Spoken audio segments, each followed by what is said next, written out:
That show me subscribe. Make no mistake, we're the only black people in y'all that only eat rat, eat cat people. You ain't black, you ain't that. Matter of fact, your black is repo, I'm taking it back. Cause y'all making it whack, faking jacks, y'all from the slave, raiding the tax. Bitch, we built the foundation, our innovations were groundbreaking. Y'all ain't wanna get down, now you're around, hating, faking, with the linear in and out, the ground shaking. Someone say, FBA, we don't run away. We stay, we slay, we pray, we say,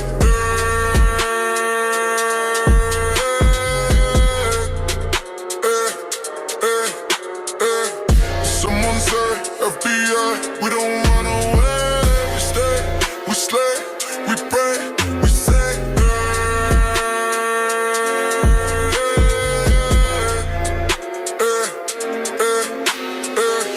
Make no mistake, we're the only black people and y'all the only eat rat, eat cat people. You ain't black, you ain't that. Matter of fact, your black is repo, I'm taking it back. Cause y'all making it whack, faking jacks, y'all from the slave, raiding the tax. Breaks, pause, pause. We built the foundation, our innovations were groundbreaking. Y'all ain't wanna get down, now you're around, hating, faking, wiggling and eating, now the ground shaking. Someone say, FBA, we don't run away. We stay, we slay, we pray, we say,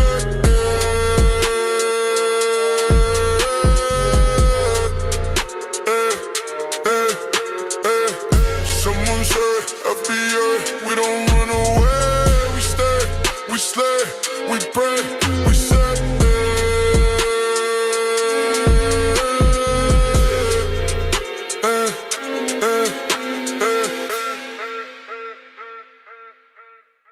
We fight, we really fight.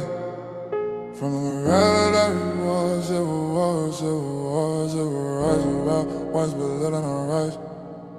We fight, we really fight. We fight, we really fight. From the revolutionary war, civil war, civil wars, it's about rights, but living our rights. We fight, we really fight. We fight, we really fight. From the revolutionary war, civil wars, civil wars, was about rights, but living our rights. We fight, we really fight.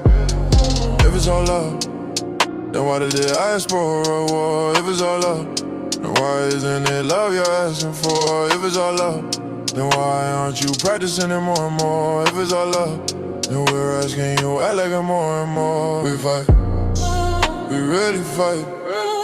From the revolutionary war, civil wars, civil wars, was about rights, but living our rights. We fight, we really fight. We fight, we really fight.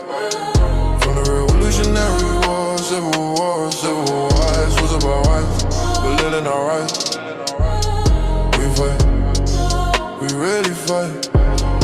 If it's all love, then why did they ask for a war? If it's all love, then why isn't it love you're asking for? If it's all love, then why aren't you practicing it more and more? If it's all love, then we're asking you act like it more and more. If it's all love, then why did I ask for a war? If it's all love, then why isn't it love you're asking for? If it's all love, then why aren't you practicing it more and more? If it's all love, then we're asking you act like it more and more. We fight, we really fight. From the revolutionary war, civil wars, civil wars, was about rights, but living our rights. We fight, we really fight. If it's all love, then why did I ask for a war? If it's all love, then why isn't it love you're asking for? If it's all love, then why aren't you practicing it more and more? If it's all love, then we're asking you act like it more and more.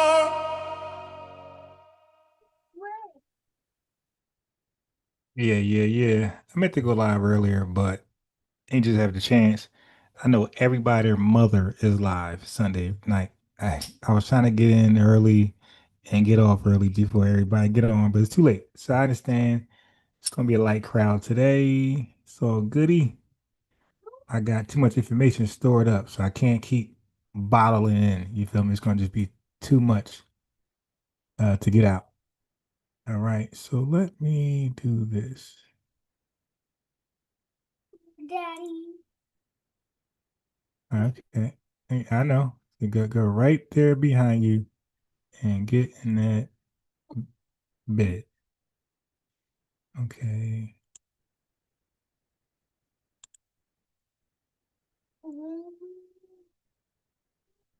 All right.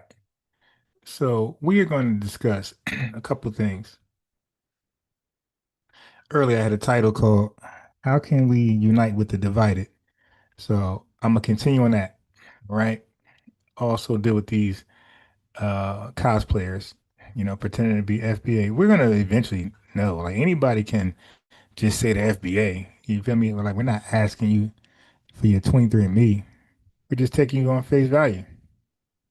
But eventually, we're gonna, get you because you can't keep your tethered tongue bridled long enough. You did because we're just too pro FBA over here.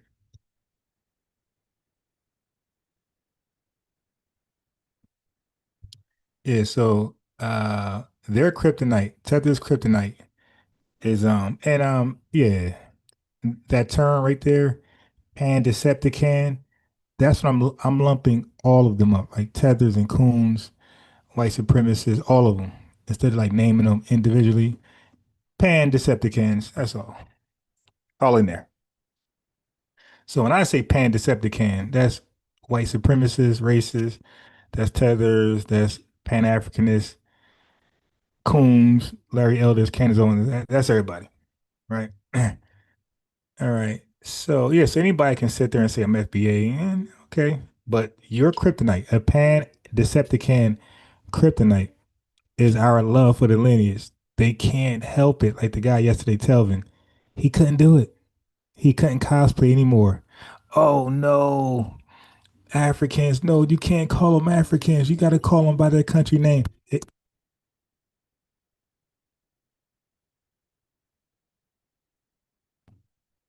You got to call them by their country name.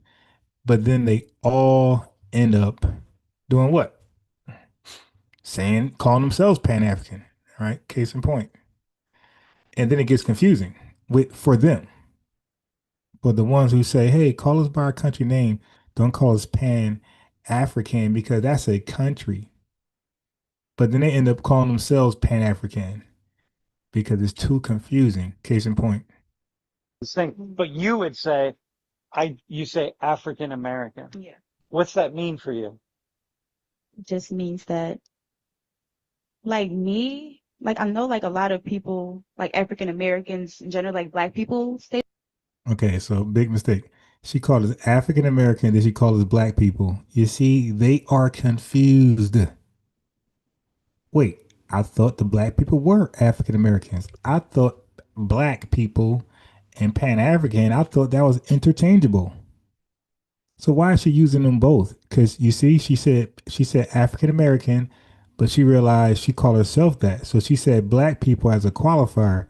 I'm not talking about Pan African and I'm not talking about African Americans like myself, somebody who's came from another country. I mean the black people, African Americans. Look, she's totally confused. Americans in general just means that, like me, like I know like a lot of people, like African Americans in general, like black people say they're African American, See? and like that always confuses. Wait, how can black people say they're African American? The I thought it's like if we're black, that's just who we are. Like, how are we black and African American? We're just one. So if somebody's African American, they're just that. You can't say African Americans call themselves black. It's like, wait, I thought that was I thought that those two words were interchangeable. They mean the same thing. So she's confused, just like a lot of these immigrants are when it comes to African American. She's totally confused. Me. Thing, but you would say, you say African American. Yeah. What's that mean for you? Just means that, like me, like I know like a lot of people, like African Americans in general, like black people say they're African American, and like that always confuses me sometimes. It's like It confuses her. Yes, because you guys just say you're Nigerian American, and nobody will be confused. And like that always confuses me. Sometimes it's like, well, are you really African American or are you just like black? Like, of course, Are you really African American or are you just like black? So she is creating a distinction between the two. Okay. it's just like long line of ancestry where people who are born in America and are black are, I guess, because of slavery, People born in America are black, and then she ties slavery to black. Okay. That's what I do. She's kind of saying what I'm saying. If you tie your lineage to slavery in this country, you are black. If you can't, you're not black. You're just Jamaican American, Nigerian American, or you're just Sudanese and you're just visiting, right? and that long line Uh-huh. of ancestry are considered African American. But I feel like for me, it should be more like a direct or more recent link. Yeah. So therefore, black people in America aren't technically really African American. Like it's really weird. Yep. like it's really weird. I bet it You is. identify as African American? No. Well, You identify as African American? No. Well, they're confused.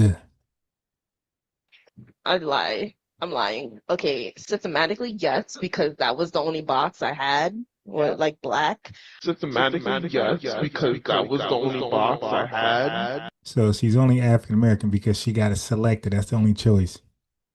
Or like black. But like as I got older, I was like, but I'm not African American. Right. So You identify as African American? no. Well, I'd lie. I'm lying. Okay, I'd lie. I'm lying. Okay. Tethers do lie. Okay. Tethers do lie. So there you go, man. They don't know what the hell they are. All right. So it confuses them to cosplay and then call themselves something black, African American. It confuses them. You heard it out of their own mouth.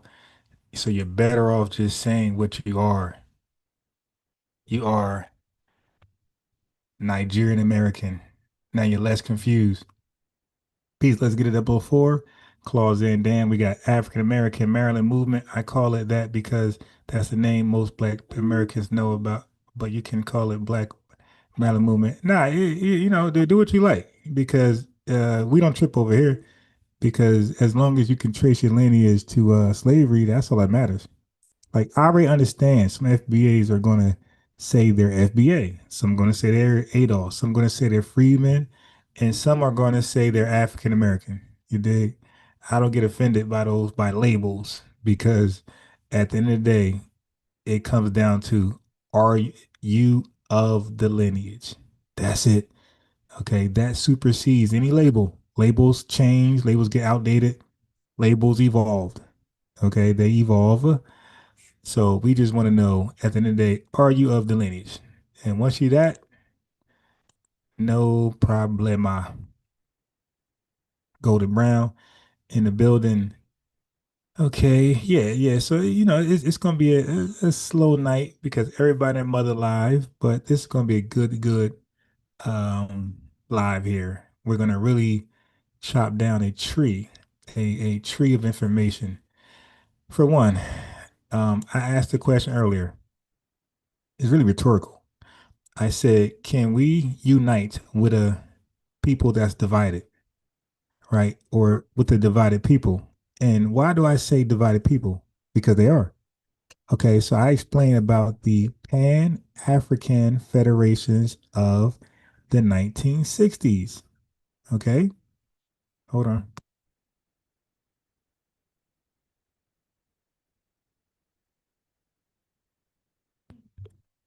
Okay, so what are the Pan-African Federations of the 1960s? Well, family, that was an attempt of Africans to get along and build something. Stop talking, Stop going to conferences and actually come together and build something. Lead by example. And guess what? Without lead by example, without FBAs. Go do your own thing. Link up with each other. Get on code with each other. Come back to us while we get on code. And then the islands get on code and we all get on code. Is that so hard?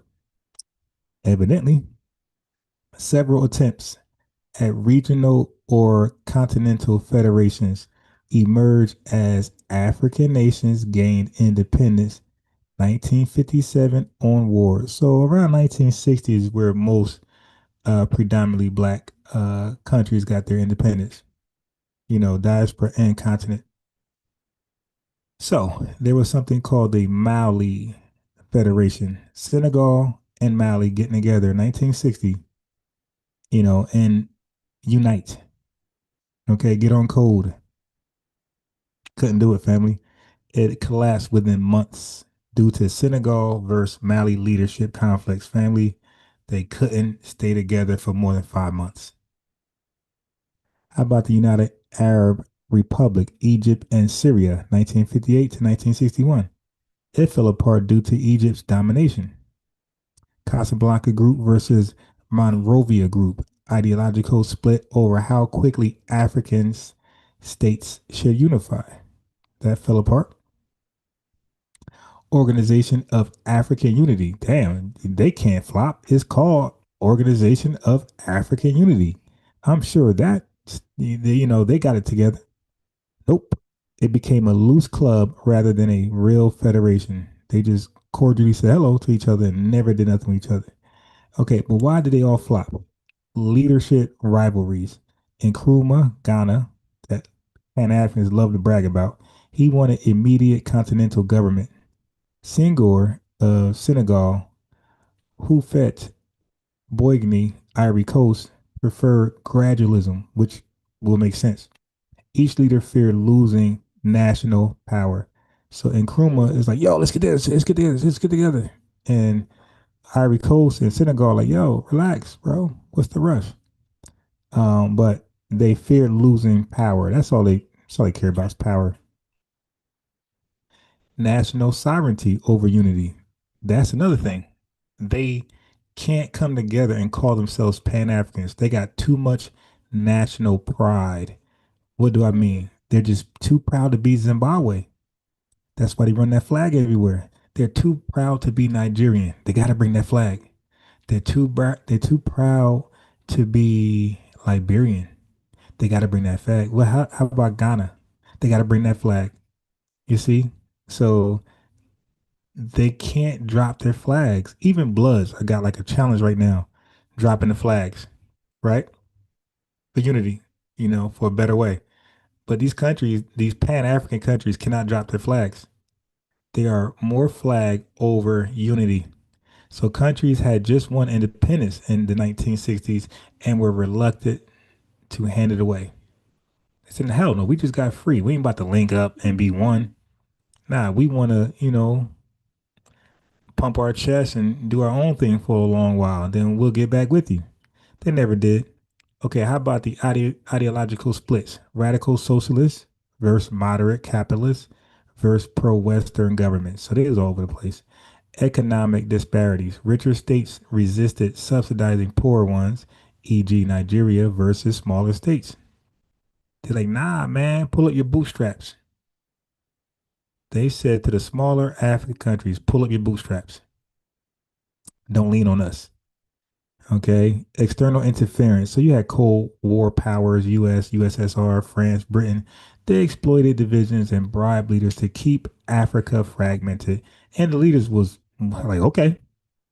They was like, this sounds familiar. This sounds like the old, transatlantic slavery days when you helped us keep Africa fragmented by selling them to 12.5 million of them. Okay. Salita Marie, Satchel, Ohio, Passport King in the building. The Holy FBA Codex TV1. I hate that term African American. It makes us immigrants.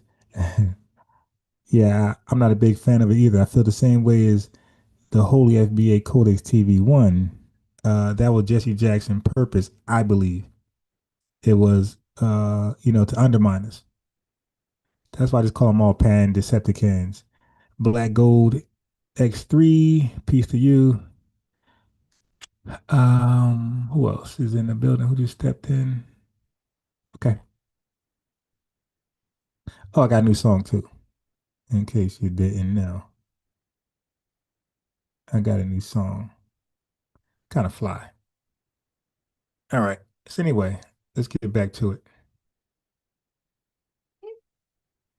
So that's the main reasons why the Pan-African federations of the 1960s failed. What did 1960s represent? Their independence. They all got independence around 1960, and they said, man, the hell with unity.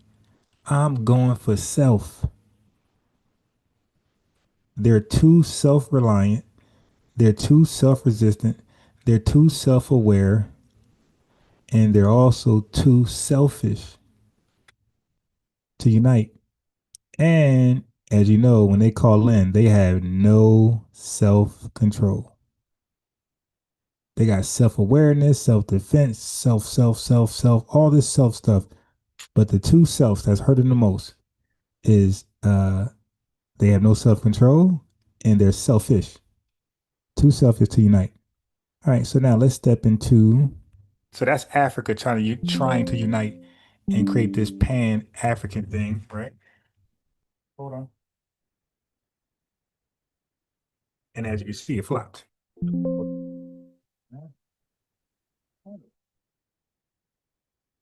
Okay. And as you can see, it flopped. It went nowhere. So you can't ask us to unite with a continent that can't unite, that tried to unite and nothing happened. It didn't work out. Within months, they gave up. And they only tried for about a few years. Then they totally gave up. Well, the West Indies are no different. They tried a Pan-Caribbean thing. Okay. And why did they fail? Same reasons. Unequal size and wealth. Jamaica and Trinidad were the biggest islands, 80% of population plus economy. Smaller islands fear being dominated. Weaker or weak federal power. The Federation had no real authority over taxation, defense, or trade. National governments kept the real power. See, back to national governments.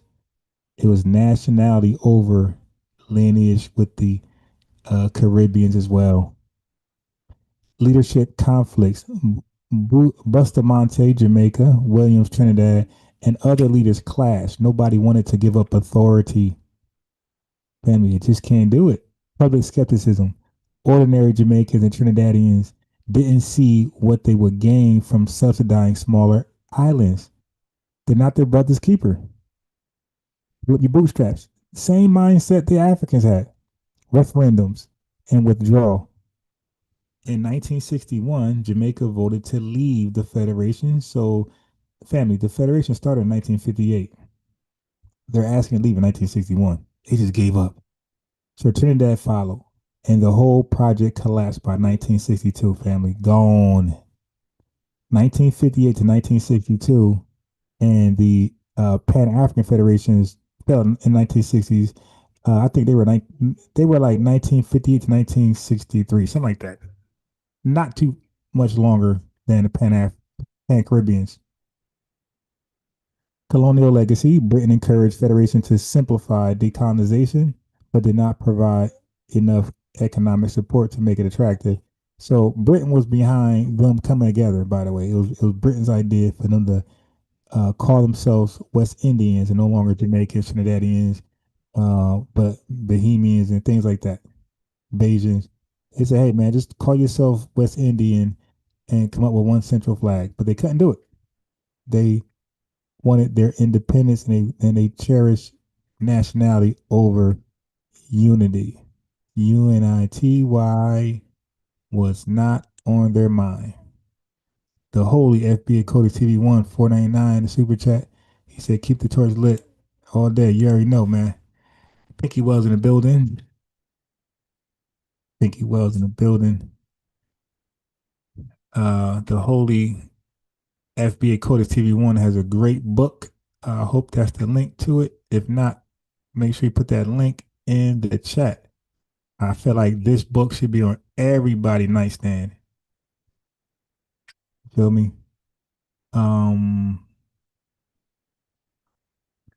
Okay. So now we're about to get into some deep stuff. So, family, in the early 1900s, a lot of U.S. cities,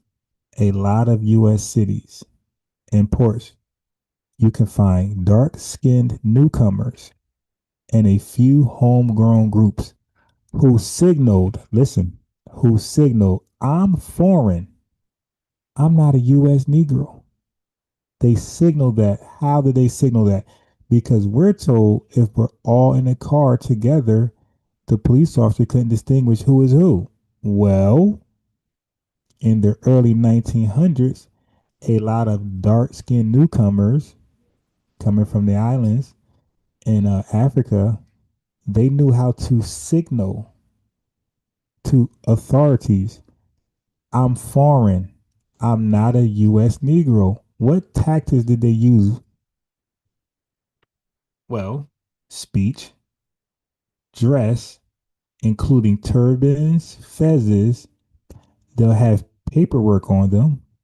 They'll be part of certain clubs. They had club affiliations, and even the way they introduce themselves.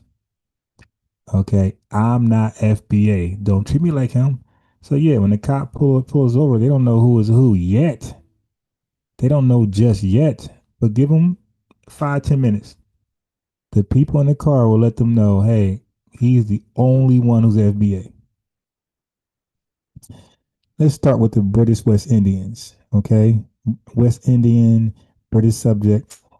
Okay, so from Jamaica, Barbados, Trinidad, and Tobago, Grenada, St. Kitts, Nevis, Antigua, St. Lucia, Dominican, Montserrat, where they were in the U.S., they were in New York. In New York, they were in Harlem and Brooklyn. Those same countries I named, those islands, Boston, Philadelphia, other Atlantic ports, some in Panama Canal Zone first, then New York and Philly.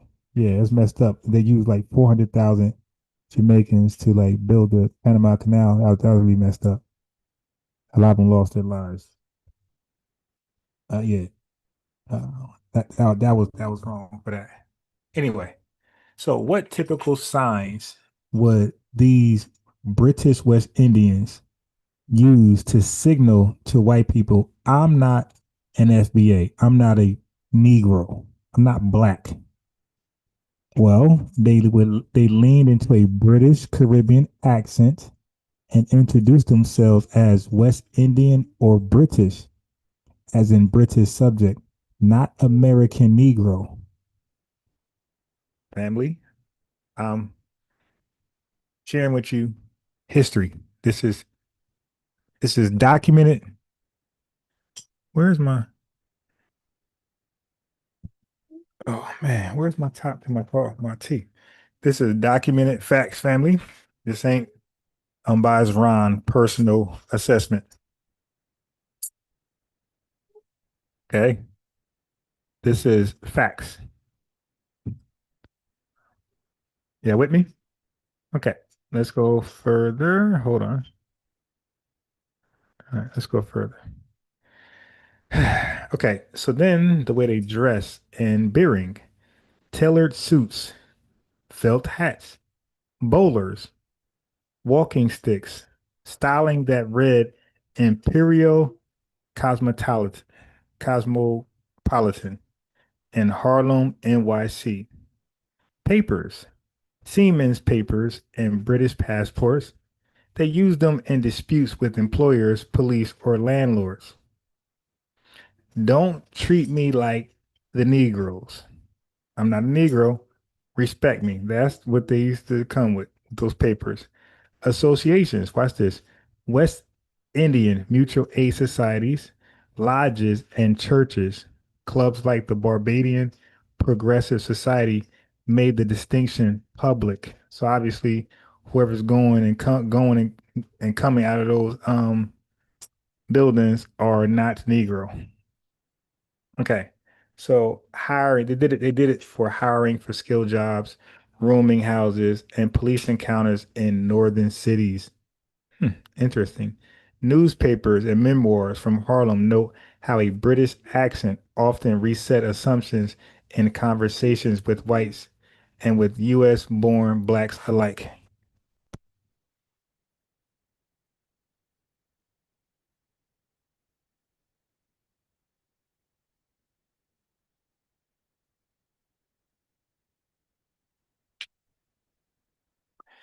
Yep, yep. British newspapers and memoirs from Harlem note how a British accent often resets assumptions in conversations with whites and with US born blacks alike. Okay, well, what about the Afro-Latina, right? The Afro-Latin Americans, Spanish Caribbeans who say, hey man, we're black and brown. We face the same problems you got. Really? Okay, well, Puerto Rico, U.S. territory after 1898, Cuba, Dominican Republic, smaller numbers from Panama, Colombia's Atlantic coast. Where were they? Florida, Key West, Tampa, Ybor City, cigar districts, New York, Harlem, East Harlem, some in New Orleans. What signals did they use to let the white man know I'm not a Negro? Okay, well, language and labels. They identified as Spanish, Boricua, Cubano, Puerto Rico, ho, Boricua, Moreno. Yeah, I'm not a Negro, Cubana. I'm not one of them. So, family, they got those flags in their car, not for their heritage, not for their country heritage and pride, because their countries failed them. They're over here. That's not why. It's so white people know I'm not a Negro. I'm Bayesian, Bahamian, Puerto Rican, whatever that flag says. I'm not a Negro. All right. Okay. What else would they do to signify I'm not a Negro? They spoke Spanish in public. They joined sociedades, mutualistas, mutualistas, Spanish language aid clubs. How they dress? Cigar worker, shop clothes. They had shop clothes, cigar worker clothes. These are jobs that they got. Or Latin American suits and bowler hats that coded as Latin, not Negro. Some Puerto Ricans, Cubans were recorded as white on local rolls. Many used Spanish documents or U.S. Puerto Rican papers to answer nationality as something other than Negro. So why do they do all this? Employment, housing, and civic registration in NYC in Florida? Afro-Latins with visible African phenotype still met the color bar, but Spanish language plus national ID often changed the conversation at a counter or desk. So yeah, visually, no nigga, can't serve you. Oh, okay. I didn't know. Why don't you say so? What about Arabs, Syrians, Levantines under the Ottoman Empire, some North Africans? So, family, now you can understand why people go around saying they Moors. These are people who just don't want to be Negro. They don't want to face oppression, systemic oppression. Okay, so present day Lebanon, Syria, Palestine, smaller numbers from Morocco, Tanzania, Algeria. Where they from? I mean, where did they go? Northeast, Midwest, peddling routes, New York, and New England mill towns. Okay. So what signs did they use to say, I'm not a Negro? Don't treat me like that. They introduce themselves as Syrian, Arab, often Maronite, uh, Melkite, Catholic, or Eastern Christian. They carried church letters, sometimes wore fez, tarbush early on. Okay, legal identity. Court cases in the 1910s recognized many Arabs as legally white for naturalization. Wow. associations, Syrian Lebanese societies and churches that mark them off from both Negro and immigrant Jew Italian categories. Okay, so licensing for peddling, this is why they did it. Licensing for peddling, lodging, and schooling. Darker Levantines and North Africans can still be treated as colored by onlookers, but their papers and church, their papers and church network often pull them into a different slot. So, family, yeah. We get pulled over at first glance. That police officer is going to think we're all foundational Black Americans until those people in the car start to signal to the officers he's by himself. Officer Umbaz he's the only one with the lineage of the lineage. How about African students, officials, and expatriates? Liberia, Gold Coast, Ghana, Nigeria, Sierra Leone, Ethiopia. Small numbers on scholarships, mission support. Where they go? HBCUs, Star Schools, Howard, Lincoln, Northern cities, church circuits, diplomatic functions, family. They all came to the north, basically. Some went to Florida, but a lot of them came to the north. Like they knew to funnel them into the north, do not let them assimilate in the south. That's why I say, man, that's why we ask them, like, no, where your family from? Because we know that they were systematically um, led to the north. What signals do these African students use to show I'm not a Negro? I'm not a foundation Black man. I'm an African. Okay. Papers and letters, missionary letters, colonial scholarship credentials, passports. How do they dress? Either European suits with African sashes, insignia, or occasional national dress at ceremonies. They came with titles, prince, chief son, or government student. These labels matter in introductions. Hey, I'm the prince of Zamunda. I'm the chief son of Wakanda. I'm a government student, Nigerian government. Okay. So they did this for college towns and church speaking tours where African visitor. So they were noted as an African visitor, not Negro. I'm a visitor. That played very differently than the American Negro. In hotels and rail stations outside of the Deep South, documents and sponsorship letters were used to establish foreign guest treatment family. So they can all these people can hide their black. We couldn't. Well, in their case, hide their dark skin. We couldn't. Were they in large numbers? Because I had a full on the line. I was like, nah, it wasn't. Oh, this was a personal call. I was trying to let them know, like, yeah, they were not here in large numbers at that time. So British West Indians family, 100 to 150,000 rivals from 1900 to 1930, concentrated in the 1910s and 20s, right?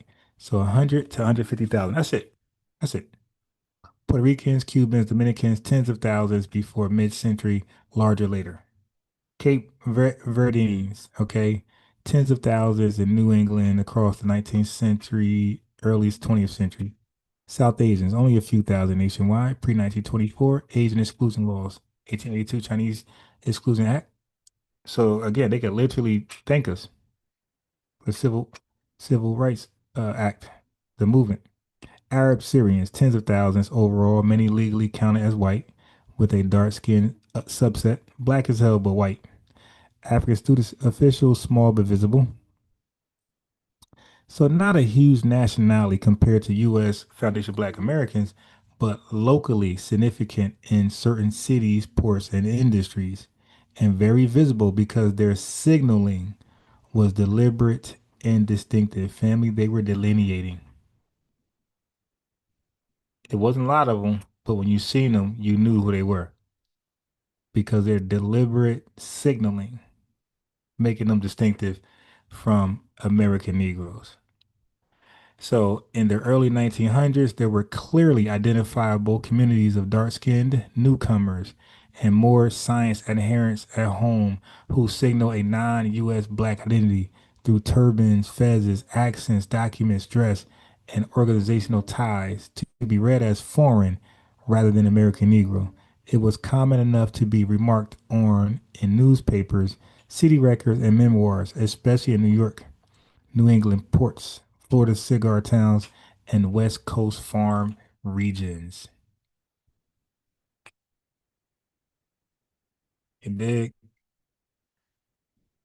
How you like that?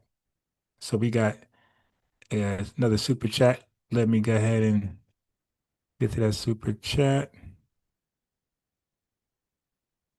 This is Ken Stylation. Ken Stylation. Appreciate you, man. Matter of fact, you ain't got a wrench. So you new here. I think. No, yeah, yes, you do. You got a wrench. Okay, salute to you, long time family. $5 super chat. He says salute to you as well. So Zane, yeah, so I don't know what happened, but a lot of people don't have wrenches, and it wasn't me. I don't know if YouTube de-wrenched people or you guys made it a second channel. But I couldn't figure that out. Like, why so many people don't have a wrench? Yeah, so family, there has been another way to notify you that I'm live because now tonight I expected not to have a large outcome because so many people are live at the same time right now. Okay. Um, but there has to be a better way because YouTube is not going to let me notify you guys. They just not. They just not. Like I even asked the internet AI. They said, "Nah, YouTube just that's the way it is." So it has to be a manual way. It has to be a manual way that I can notify you guys when I'm live because a lot of people would show up, would be in the chat. They're not getting the notification at all. So I would say like a massive email, but even that, some of y'all don't check your email. So it gotta be a better way. Y'all gotta help me out. Some of y'all be in these professions where you guys know the answer, how everybody can be notified that I'm live. All right. Yeah, that's crazy. Golden Brown said if you look at a Mexican and Cuban and a Puerto Rican, yeah,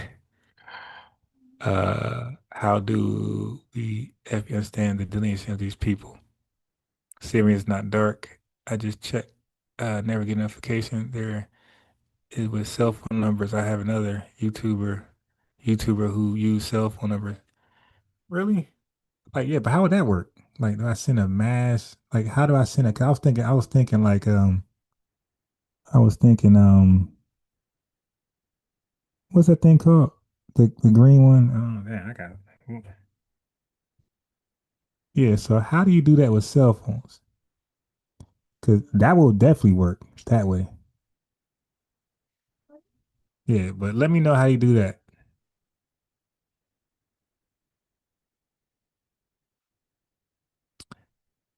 Yeah, but YouTube turns your notifications off because it turned mine off some channels I'm subscribed to with the notification bell. It turned it off. I remember I was sharing one of Nasheed videos and I went to his account and I looked at the notification bell, it was turned off. I said, wait a minute, I never turned that off. So yeah, YouTube, it does that because I know why, because YouTube has that promote feature where it wants you to pay to promote your channel. So you know what I mean? So like they want to make money off of your people knowing you're live. Like to notify like your subscribers, YouTube want you to pay them for all that type of stuff. Yeah, but people don't check the email like that, Tony. He might be able to tell you, okay, you're sending his video. Okay, put the link in the chat. Yeah, so maybe the phone number thing, but how that's gonna happen? Because I probably gotta tell my phone number and y'all gotta just text it. But even still, like how that's gonna automatically put you guys in like a group? Because I don't want to make a phone group, text group. Like those should be annoying, yo. So I don't want to do that. Those be a burden. It drain your battery. People just hit the thing, saying the most ridiculous stuff in there. I hate those phone chats. So it has to be a way where the phone chat is just, if we do it, it's just used for I'm live. You know, I'm live in 30 minutes, something like that. And like no other conversation got to be needed in there because that gets crazy. Then you got like 300 people in there. It's even worse. Yeah, get a spoof number. I don't even know how to do all that. All that spoof numbers. Yeah, because mass email won't do it because everybody don't use the email. Everybody don't check the email often. But the one thing they do check is that you know what? Maybe is it possible we could do Facebook Instant Messenger? Is that possible? Where like what's the maximum of Facebook accounts you could see, but then you guys might not use it. Now everybody check their Facebook Instant Messenger messages. So it has to be a way we could get on code. You know what I mean? Because we say on code, but as you can see, it's hard to actually get on code. Because now we're trying to get on code is actually difficult. It's like it's easy to say, but difficult to do. Yeah, no one uses Facebook. Exactly. UFB is a China divided Marvin one. All right. So I got two new songs that it's called Resistance, right? So I got two I made two versions of it. I got my favorite one I think you guys would like. Then I got a second version and you gotta let me know which one. Like kind of like yesterday. Installation, $20 super chat. Thank you very much. Oh, okay. AMG, I got you. I got you. I got you. I know you are now. He said, formerly AMG, Mr. AMG. I do get the notification. Also, Fly Nubian does it through phone text. Really? I'm on Facebook. I'm 50 FBA Convo. I'm on Facebook instant message only because people send me that's another thing, Pinky.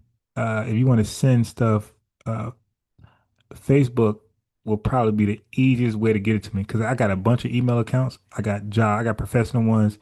Then I got you know, online, like Black Think Tank. That's like an online one. But it's the way I use my Facebook instant messenger, I usually check that every day.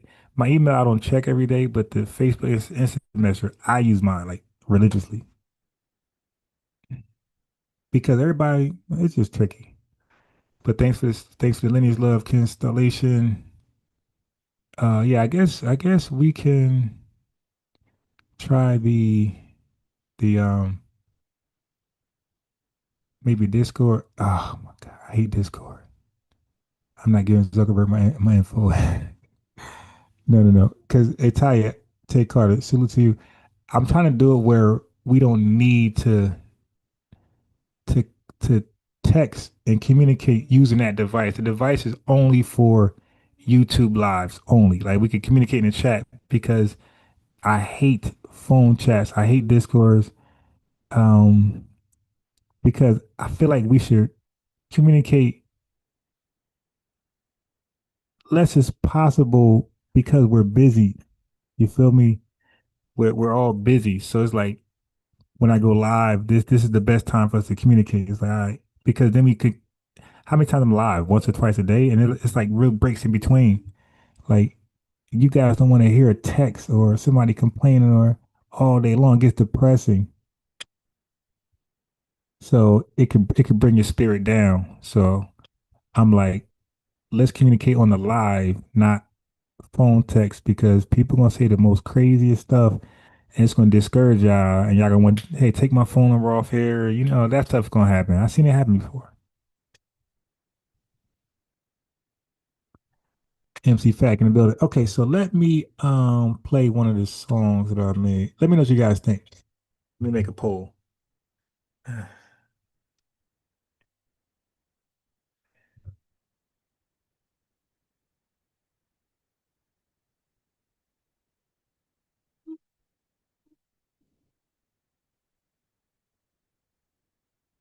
And guys and gals, you could be honest because I didn't upload the song yet.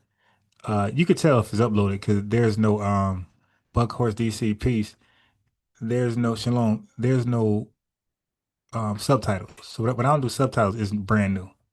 Okay, so let me play this. Here's the poll, but let me play the song first, and then I'm gonna get to a video. So the last video is gonna be about those Freedmen dudes, Naeem and Logic and those guys.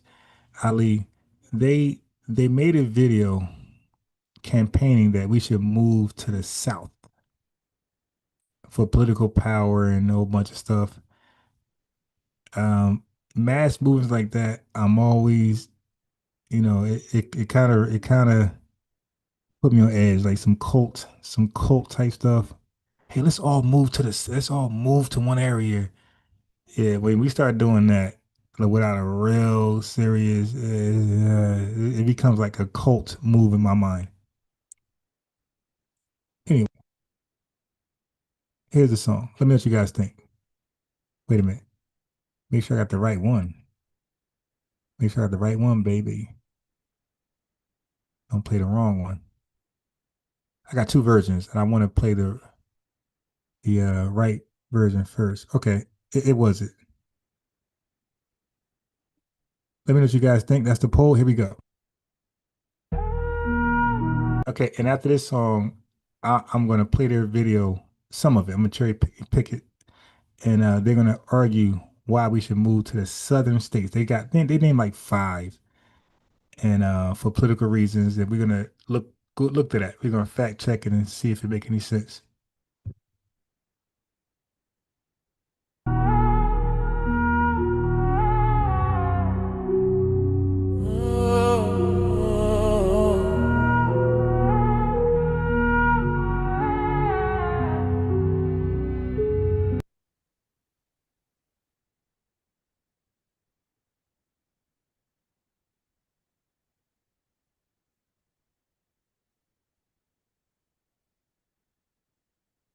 Be what we've had us. Be what we've had us. Oh, be what we've had us.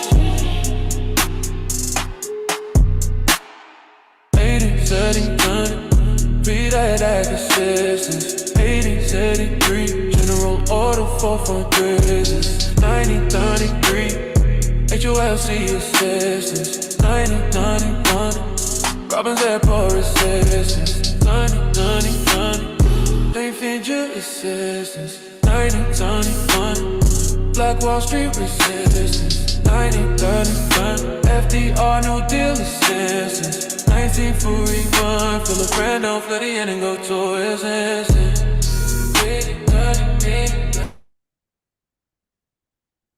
Hold on, my fault. Let me I'm gonna put the lyrics on there so y'all can read the lyrics. I think you see the lyrics. I'm gonna reset it from the top. I think I'm gonna put the lyrics in there. I think you'll appreciate the song more with the lyrics.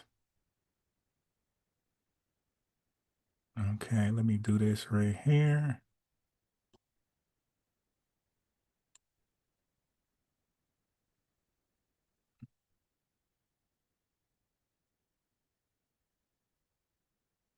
All right. Okay. All right, I got it. All right. Hold on, family. I thought I seen a super chat. Peace to Buckhorse DC with the $5 super chat. Appreciate you, bro. Said, what's up, Ron? Ron, FBA forever. Exactly.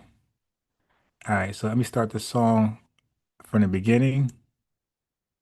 I got the lyrics pulled up side by side. All right, let's get it.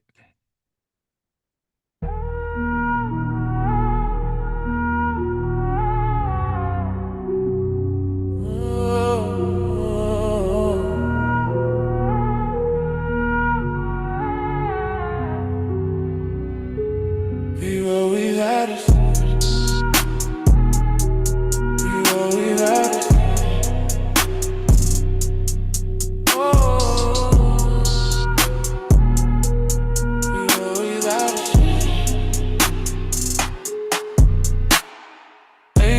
30, read that assistance. 80, general order 443. 90, HOLC assistance. 90, Robin's Airport resistance. 90, they feed your assistance. 90, Black Wall Street resistance. 90, FDR New Deal assistance. 1941, fill a brand new flooding in and go to resistance.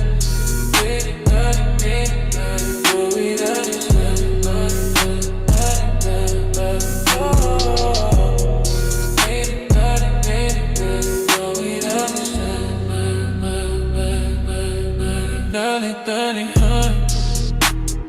Free blacks were aspirational.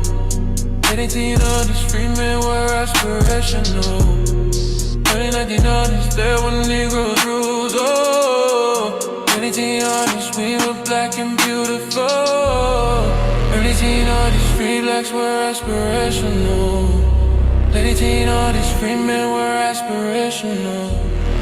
Early 1900s, there were Negroes rules. Oh, late 1800s, we were black and beautiful. They've always had a system. Oh, they've always had a system. We always had a system.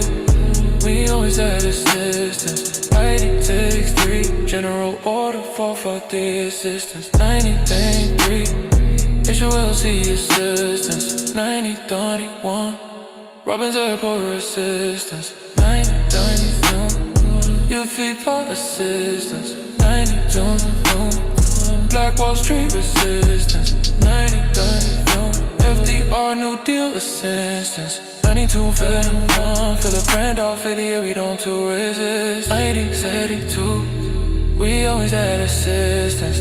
80-83, general order 443 assistance. 90-93, HOLC assistance. 90-91, Robin's Airport resistance. 90-92, youth talk assistance. 90-92, Black Wall Street resistance. 90-93, FDR New Deal assistance. 92-31, feel a brand off of the year we don't to resistance.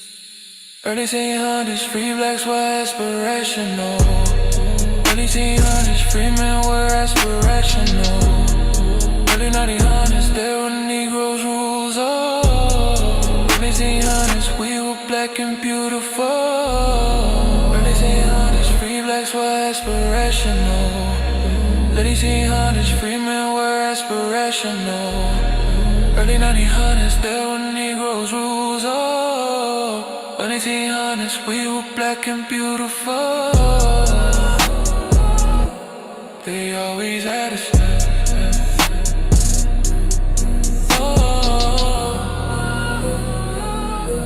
They always had us.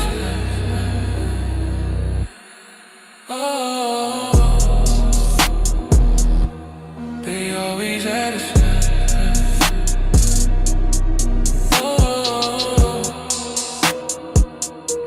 They always had us.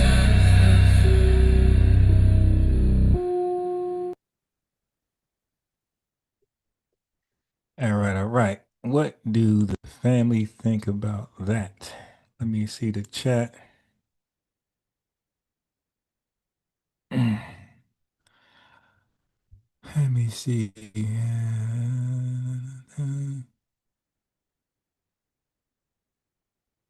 So is that a vibe? Is it? Because I got a different version.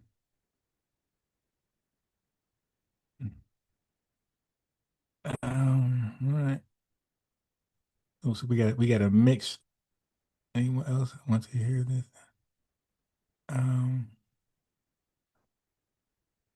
Salita says, now all of them I can make a rap version too. Every last one of them. Like even the national anthem, I can make that a song. That is rap. I can make them as a song. But the thing I didn't like, see, hold on. let me do that one a little better. Because obviously the lyrics wasn't. I keep updating the lyrics, so you didn't get the lyrics I used for that song. I had the wrong lyrics for that song. So let me try to pull up.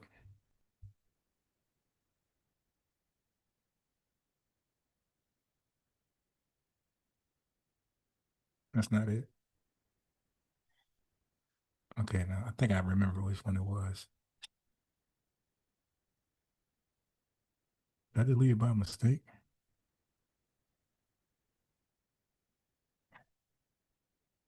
Yeah, so this song is like it's really assistance versus resistance. So the whole thing was uh white people always got assistance and we always had to give resistance. So that was the contrast. So in the song, I was reading off dates like 1860. Okay. So I got the lyrics that's gonna match the song, the actual lyrics. So you might like this better. Okay. All right. So I'm gonna do the song one more time because now I got the actual lyrics with the song. It might sound better.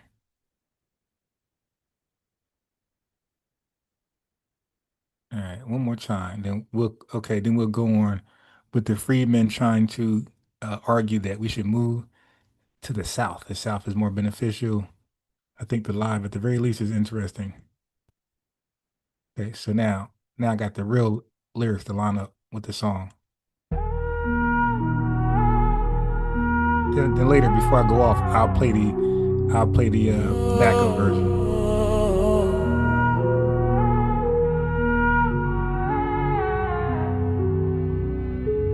We always had it. We always had it.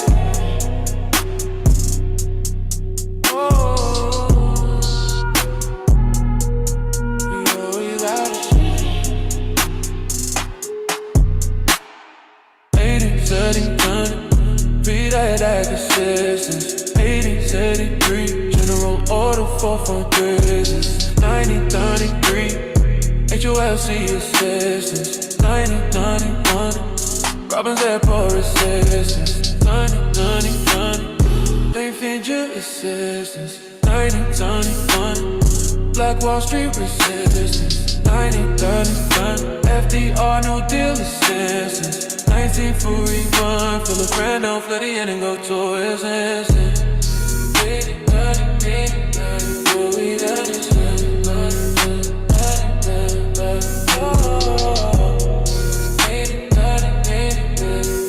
Alright, she's running it back.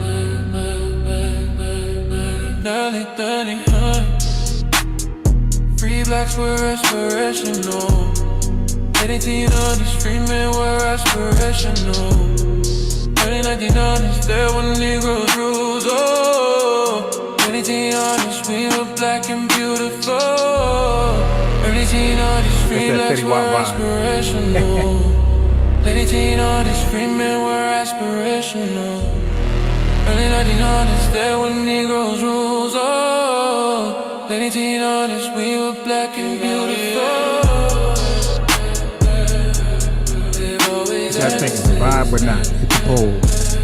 I got a backup version. The leader said, make the rap version. We always had assistance.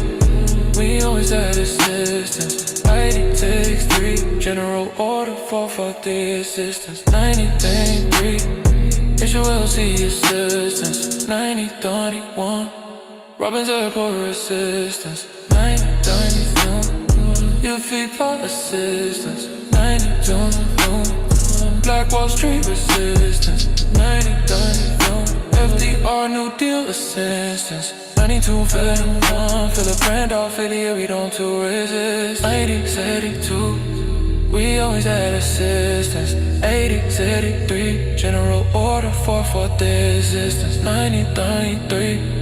HOLC assistance. 90, 91, Robin's Airport assistance. 90, 92, feet tall assistance. 99 Black Wall Street resistance. 99 FDR New Deal assistance. 9231 for the brand off 80 we don't to resistance. Early 1800s free blacks west. I ain't gonna play the whole thing.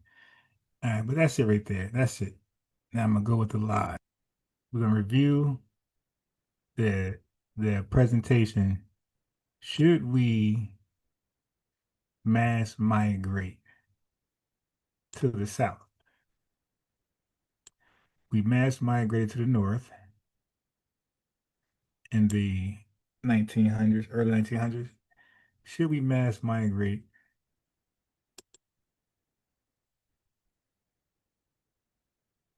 to the south? All right, we're gonna look at their video. Some of you guys, it might make sense to some of you. It might not make any sense. All right.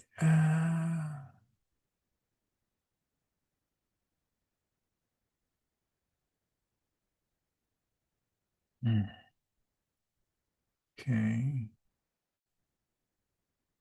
So some of y'all like it. It's a good vibe. One from yesterday's fire though. Yeah.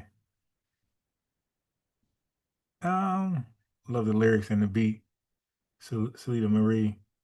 Yeah, I'm a try to figure out streaming stuff. Yeah, if it's that, I was just playing around with it. But if y'all think it's something like that, then maybe I'll look into that. All right. So now let's look into the video. The video that suggests that we should mass migrate to the south. Some Freedmen brothers, and they like to call themselves BTP. And that stands for Be the Power. Okay.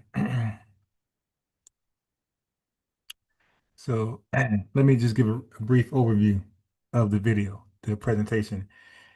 This was an online panel led by Freedmen activists, Ali, Logic, I think Josh, you pulled up sometimes, Naeem, and they laid out the so-called Black South strategy. So in plain terms, this strategy urges foundational Black Americans, who they call freedmen, descended from U.S. slaves, they urge you to migrate back to the southern states in order to concentrate our voting power and seize political control locally. Okay, the panelists, which included the host and co-host from Be the Power organization, and they took call-ins from several callers. They discussed everything from historical context to the political rationale to potential criticism of the plan. So that's one thing I think Naeem got to do better with. He's too sensitive towards criticism. It's like, dude, you're into politics now, my boy. Like you're like a politician. You can't be sensitive to criticism. Like he really throws like a fit, like a crybaby tantrum when his ideas get, scrutinized. It's like, dude, you gotta respect that, my boy. You can't keep crying. And that's the only thing I don't, well, not only thing, but that's the main thing I don't like about what he does. Is too much crying because he's being criticized. It's like, bro, everybody get criticized. I get criticized in the chat. It happens. You feel me? I get criticized in comments. People always say, Bias Ron, when you do a review on a video, stop pausing it, let it play. I get that all the time. I'm like, dude, then why would I give a review then? Let me just play the whole video. It's like, yo, this is called a review, right? You ever watched a review before? You got to stop the video and go over what was said over and over and over. It's going to be a lot of pauses in a review. Anyway, here you are, family. Peace, family. We're going to get started in a few through. And, we're going to have the conversation today. We're going to speak about the Black South strategy and why it's important. And there's a reason why I'm doing this particular space. And it's in response to those that say that this particular strategy is somehow running away from our problems. And that's just the furthest from the truth. And so we're going to speak to some of that today.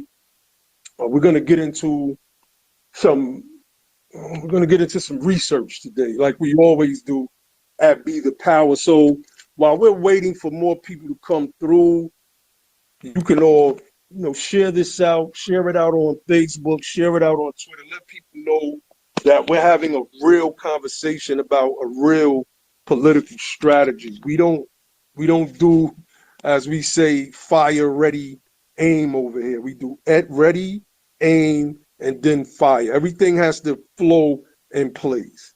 And I'll start by saying we never said that people shouldn't fight where they are.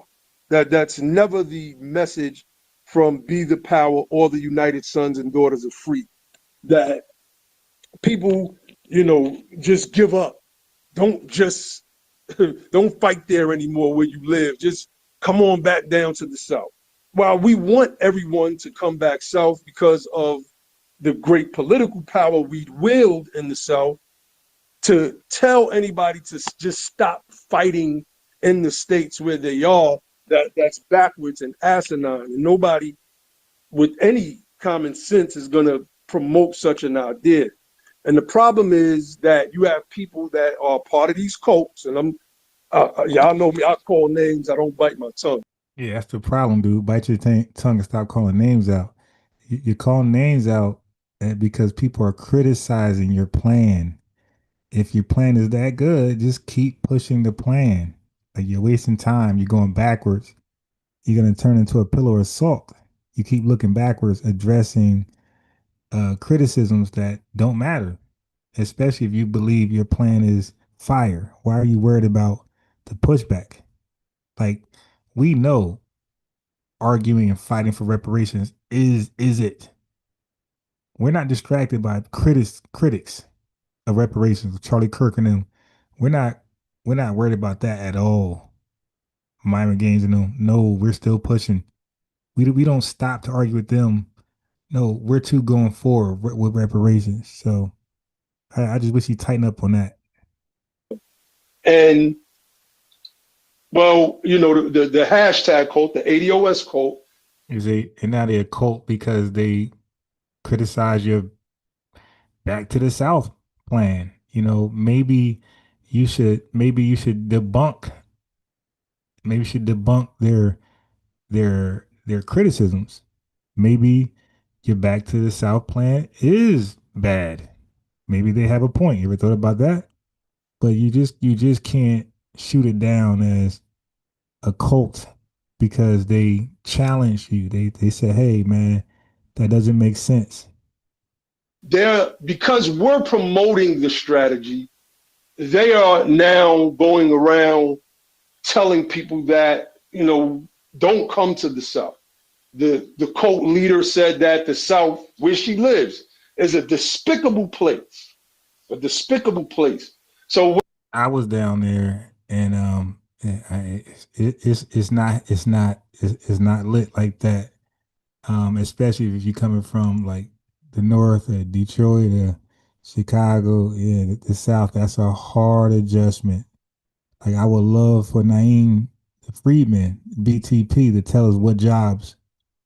I had to come back north. There ain't no jobs out there, and you better have a reliable car because you will be on highway for a minute, back and forth, if you get a job.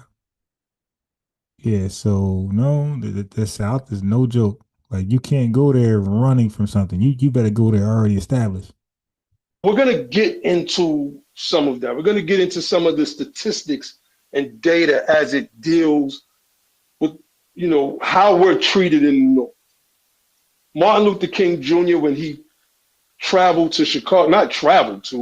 went and lived in Chicago, lived among our people who were impoverished there. He noted that the racism in the North was 100 times more than it was in the South. Why is that? See, a lot of this information hasn't been fleshed out.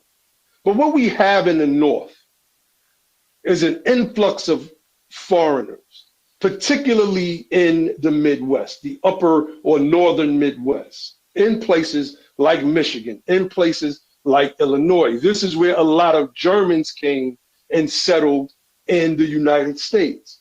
Once they got to the United States of America, they became white people. Most of these people had no race in their homeland. They were Germans, they were Italians, depending on where you come from. They were Liberians if you came from Africa, Nigerians, et cetera, et cetera. Most of those people did not become black until they came into the United States of America. And this is important because we have to understand. Right. Pinky, they always call them ADOS and FBA codes. Look, like, come on, man. Come on. When you come up with an idea like that, sending hundreds and thousands, millions of black folks to the South, you're gonna get pushback. Like, we only could think about the worst things possible. Like Dwight York, Malachi York, his little Georgia cult group, where he's arrested for, all type of wicked things with children. And then we got David Koresh, he burned up in Waco, Texas. Then we got Jim Jones took a bunch of people and took them to another country. But that's the thing, like when you have a plan for that many people, it's like you want your ducks in order, man. Understand, and you're gonna get pushback. You can't get mad at that, dude. That's a crazy, that's a large plan. That's some Marcus Garvey shit. That's it. Why everybody goes for the home run, family? Why nobody likes to sit there and start a baby small and watch it grow from baby to infant to baby infant to baby toddler to little boy and to, all the way up to a grown adult to a grandfather. You dig? Everybody wants to go for the home run. So my philosophy with that is clear. When people shoot for the home run, to me, it's always a nothing burger. It's going to be some type of scam. How about start with yourselves? Take a group of y'all down south, 100. And that's a lot of people. Take 100 of you down there and make it happen. And then show us what you're doing. Like, we're not going to be your experimental rat. Garvey tried to make us, he did make us his experimental rat. And Umar tried to. He got donations, but he was trying to make us an experimental rat too. All these guys went for the home run. Nobody started small to show proof of concept and show growth. And show how, look, we started with 7 people, now we have 70. Now we have 700. Now we have 7,000. Now we have 70,000. Nobody does that. They go right for the millions, right off the back. So this is what they're suggesting too so far. The duality and the dynamic between how we were treated in the South and how we were treated in the North. At one point, we were treated more brutally in the North than we were in the South. Sharecropping took the place of slavery, and to harm us in the way that they were harming us in the upcoming decades, in the 1900s, 1910s, 20s, 30s, 40s, 50s, etc. Well, they started to see that this was detrimental because there was indeed a migration from out of the South into the North. They began to lose us down in the South. And what happened when we got to the North is that the immigrants that were brought in by large corporations due to acts of Congress, well, they started to pick up the racist vitriol that this country has been partly built upon. And then they began to attack us. Roy Beck notes this in his book, and I'm going to be reading from that book. The name of the book is The Back of the Hiring Line. He notes this. He highlights this fact that not only did we face racism in the North, the immigrants were able to reverse affirmative action. They were able to box us out. I'm going to read some of that in a minute. So let me bring my brother Josh up. We can start to get into some of this information. So Josh, let me know if you got the link or not, because this thing was acting funny before I even got on, which is why I kind of started a little bit late. But I want to start reading from Charles Blow's book, The Devil You Know. And I say it all the time, right? I do not agree with Charles Blow's politics at all. He tells you in this book that he is a liberal, period. But he wrote a book based on a need that he saw that our people need. And it was something that my team and I agreed with. And so Yeah, see that's the thing though. See, for me, you're already starting off bad. Okay, so you're borrowing somebody's plan, and the dude is a liberal, right? He's a Democrat. So his Southern back migration plan was based on his liberal position, his political position. And for you to say, hey, he's a liberal Democrat, I disagree with his political affairs, but I agree with the Southern back migration, brother, you, that means you also agree with his political affiliation. Yeah, you can't separate the two. The Southern back migration was based on their political views. Like they go hand in hand. You can't separate that. Okay, so and then you're gonna use his work to to demonstrate how it's possible. It's like this is wild. we adopted this strategy, which doesn't begin with Charles Blow. He just, in my opinion, put it together better than any other like strategies that we've seen thus far. So I want to So a Democrat liberal put it together. Okay. And that's what you're gonna go with. All right. start here. This is from page 7 of his book. And he's gonna reference the book as though, wow, yeah, that's amazing. He's gonna reference the book like it's the Bible. Where he says the success of the Democratic Party's gain in Georgia are in part attributable to a rise in the state's black population. That's key. You have a specific group of people that are saying we shouldn't migrate back to the South. There are reports after report after report that you can pull up right now, that you can keyword blacks migrating back South. That's going to show you that blacks are migrating back South for safety reasons, better quality of life, lower cost of living in comparison to wages, etc. Right? Yeah, but you didn't mention the jobs though.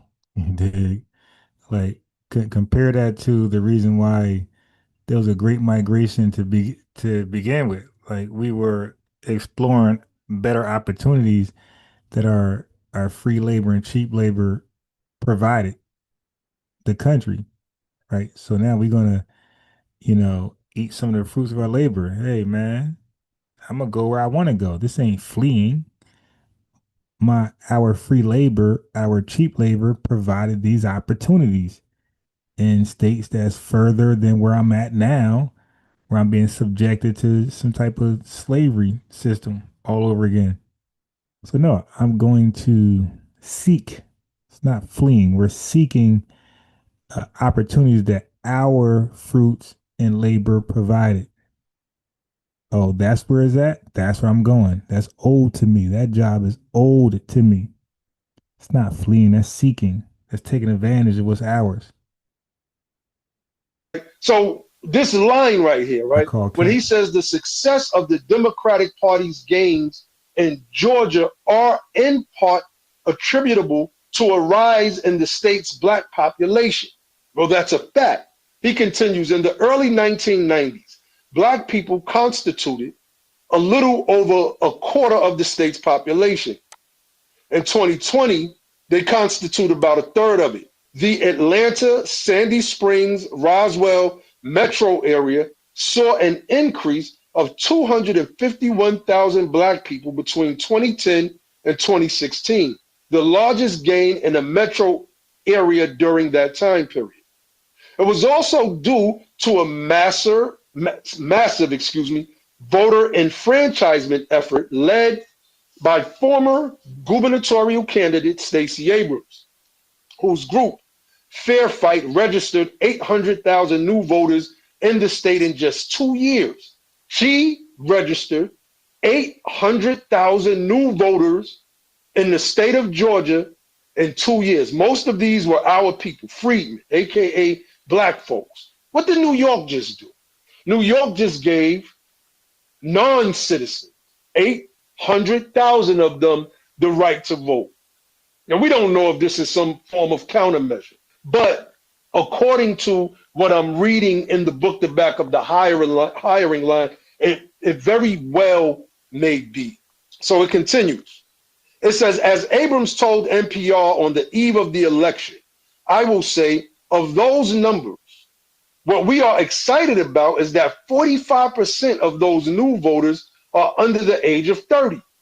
49% are people of color. You know, we don't like that term, people of color, but largely in the state of Georgia, her coalition is largely Black free. Biden carried the state by only 12,000 plus votes. With this election, Georgia became the model for how Black people can potentially experience true power in this country and alter the political landscape. Keep in mind, he's reading a liberal book. Georgia became proof of concept, the concept that animates this book. So these are the book is essentially telling this liberal book, this Democratic book, is advocating for foundation Black Americans to go down south. Liberals, go down south. You dig? And he likes that. So he's reading from a liberal plan. Oh boy. Brother George, did you want to speak to any of that, what you heard so far? And if anybody want to raise your hand and question anything in the interim while we're going through this, just let me know. I'll bring you up, because we believe that this topic is important, and there's no way that we can have a group of people that have no plan. The ADOS group, the hashtag cult, they have absolutely no plan. So they're a cult, and FBA is a cult because they question this plan that you're borrowing from liberals, Democrats. Okay. Trying to knock a plan just because we, the brothers at Be the Power, are pushing. It just makes absolutely. You're not pushing it. The liberals are pushing it, and you're supporting what the liberals are pushing. Absolutely no sense at all. None whatsoever. So if anybody has any questions, just let me know. If not, I'm going to keep going in, because I really want to get into some of this book, because a lot of people haven't read this book and they don't understand the strategy at all. So I'm going to read from page 32. And Josh, jump in at any time. I don't know if you're having some issues, but I'm going to start reading. No, I just got a little background noise in my present. When I get clear, Carlos Magus. Got you, brother. So on page 32, he says, considered another way, 44% of Black people in America now live outside the South. Hypothetically speaking, if just half of them moved back south and were strategically arrayed, it would be enough to make Black people the largest racial group in Louisiana, Mississippi, Alabama, Georgia, and South Carolina. A contiguous band of Black power that would upend America's political calculus and exponentially increase Black political influence. He in this book speaks about controlling Senate seats. When we control Senate seats, just one, we see what Manchin and Sinema are doing alone to the Democrats. We see what they're doing. Imagine if we controlled a Senate seat. Imagine if we controlled 2 or 4 or 6 or 8 or 12 Senate seats. The whole political structure would have to bend to our will, but that's at the federal level. You make it sound so easy. That's only at the federal level. Let's deal with the state level because all politics are local, period. All right, hold on. Okay. So he's claiming Charles Blows, the devil you know, lays out a black South migration strategy, right? He said that he disagrees with Blows. I said Blows. He disagreed with Blows' political affiliation, but he packaged the Southern back migration the best. Okay, he cites the Georgia case, right? Growth in black population, Stacey Abrams organizing, Biden's 12K margin of victory, right? Yeah, okay. So Georgia's black population growth plus Abrams mobilization matter. It did. But the false framing, that's the issue with this. Okay, he's inflating Georgia's shift as proof of concept for reparations power. But Biden's narrow win and Abrams' work show the fragility of power under voter suppression, gerrymandering, and anti-FBA legislation. So without federal voting protections, that's the thing. See, the states, they're going to violate. The states are going to violate. So without federal voting protections, Black South migration risk becoming a trap where power is outnumbered, diluted, and suppressed. You can't gerrymander your way out of systemic racism with a U-Haul. Numbers alone don't protect you if laws are rigged. Okay, so the left is responsible for Georgia counties showing Abraham's turnout surge, but the right, the GOP, gerrymandering map plus voter ID laws, right, which handicap voters. So more voters, Naeem, BTP, more voters do not equate to more power without protections. Without protections, there's no power, no matter how many voters come down there. Okay. So anyway, go ahead, brother. Keep going. When you elect a House rep, you have to vote locally. When you elect a U.S. senator, you have to vote locally.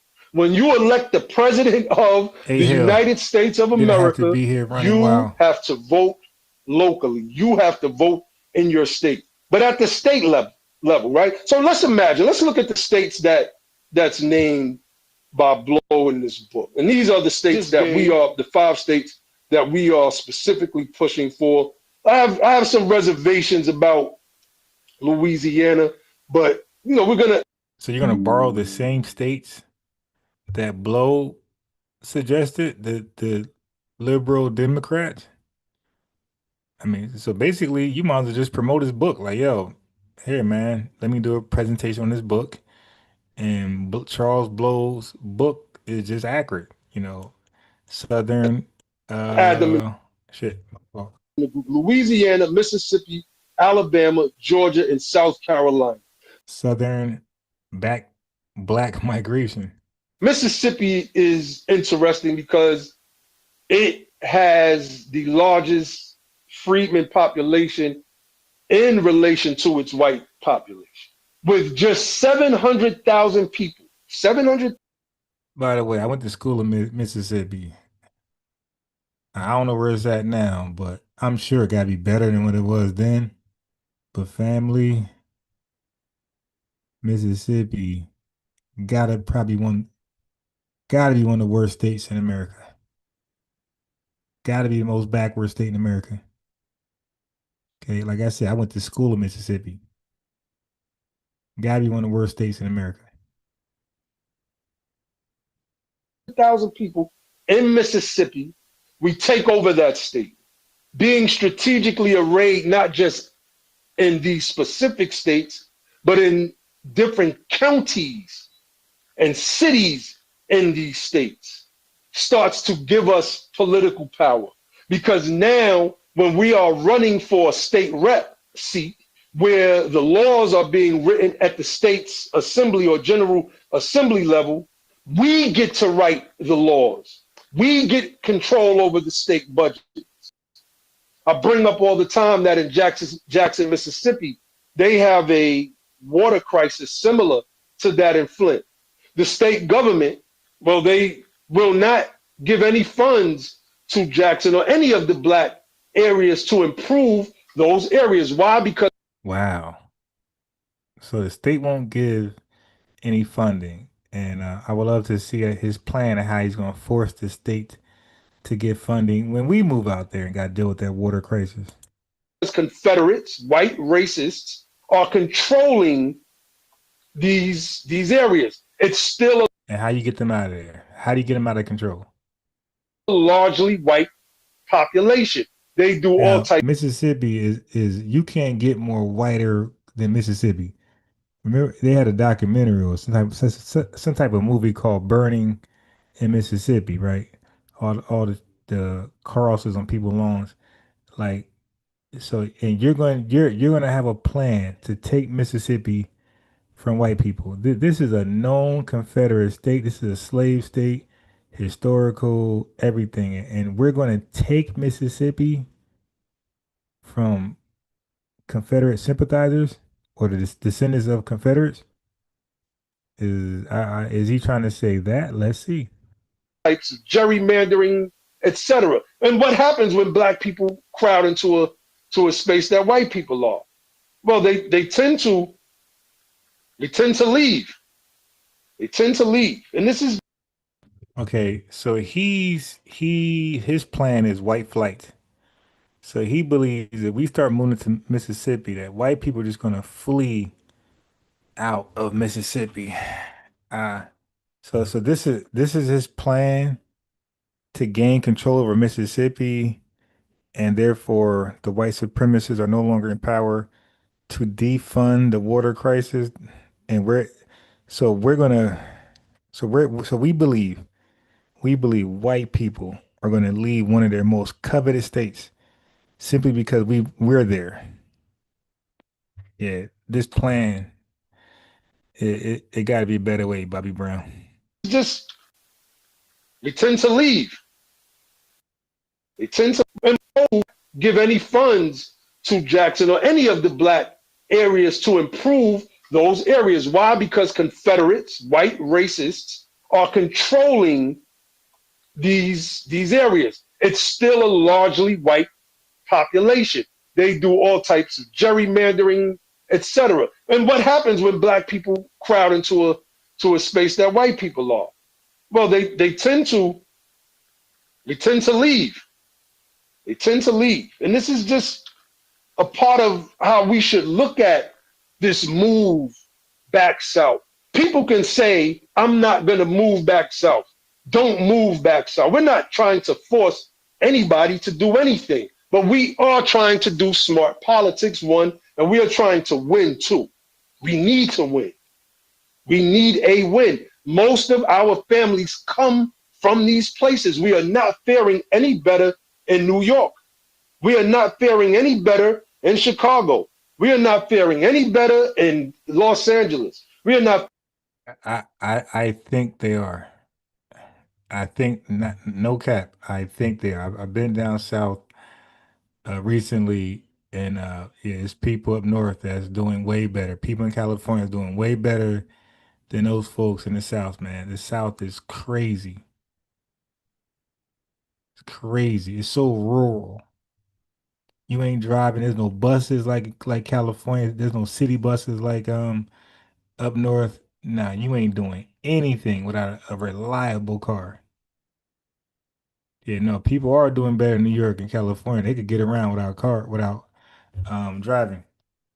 And those electric bikes, forget about it. Forget about it. Forget about it. Down South Carolina, forget about it. Or Mississippi. Listen, family, you will pull your hair out just driving to Publix, Walmart, or one of their supermarkets. Driving there is so annoying. Cause it's a ride. 20-minute ride. You're not doing that. Come on. You're not doing that on a damn e-bike. And a lot of times, family, there is no shoulder. It just road. All these big white boy 4x4s, F-150s flying. Oh, and what about the trucks? The 16-wheelers? Yeah, no. Like you risking your life on those e-bikes. It ain't like up north or California where there's like an e-bike lane. Nah, man. Like this is the dirty. You dig? Faring any better in Detroit. We are not faring any better in any black city outside of these southern states. And being that most of us are already in these states, it only makes sense for us to come back, repopulate the states that we were driven from. We're not running. We were ran out, which is why we were, like my family in New York in the first place, looking for greater economic opportunities. And the people before them that came from South Carolina to New York, they were pushed out by domestic terrorists.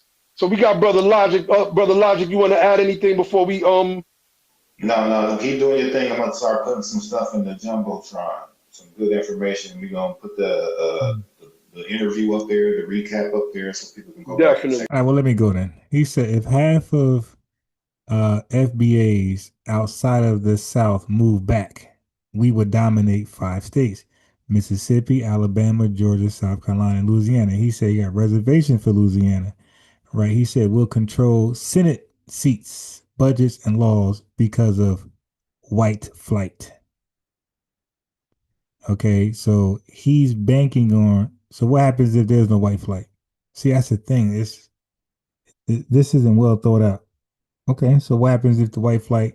Because this is the only way we'll get those seats he's talking about, those seats of Senate to pass those funds to Jackson and other cities and other black cities in Mississippi to get their water crisis fixed.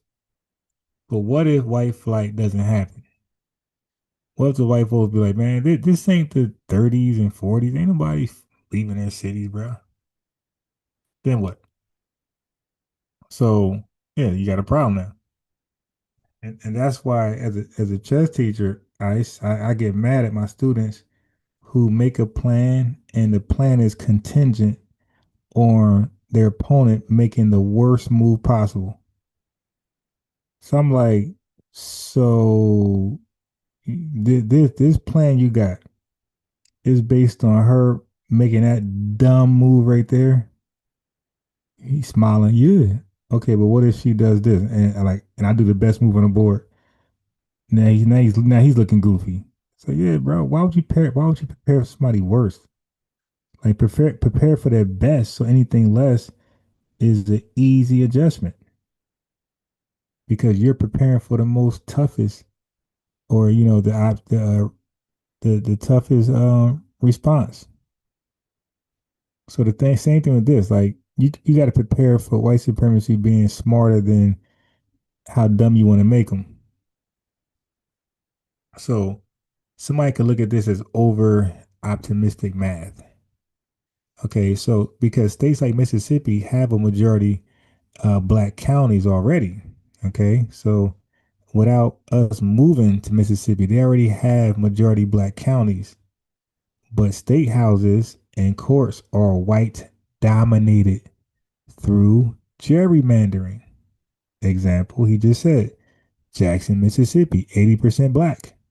But guess what, family? All those people, we don't got to go there. They're 80% black and it's still denied water infrastructure funding by white controlled state legislators. So what happened to white flight? 80% of Jackson, Mississippi are all FBAs and there's no white flight. Those that funding controlled by white state legislators are like, no, we're not flighting in 2025, and we ain't gonna give you no money either. Okay, so Senate math ignores many southern states have super majority conservative rule. You heard what I said? Many southern states have super majority conservative rule. Entrenched black codes 2.0. Migration doesn't erase voter suppression machines. That's what he's not factoring. So white flight didn't strengthen Detroit or Baltimore. Why would it magically empower Jackson or Birmingham? No, no. What happened to white flight in Detroit and Baltimore? They stayed there. They stood their ground, bro. They're not fleeing no more, bro. These white folks are standing their ground now. This plan is based on white flight. That's terrible.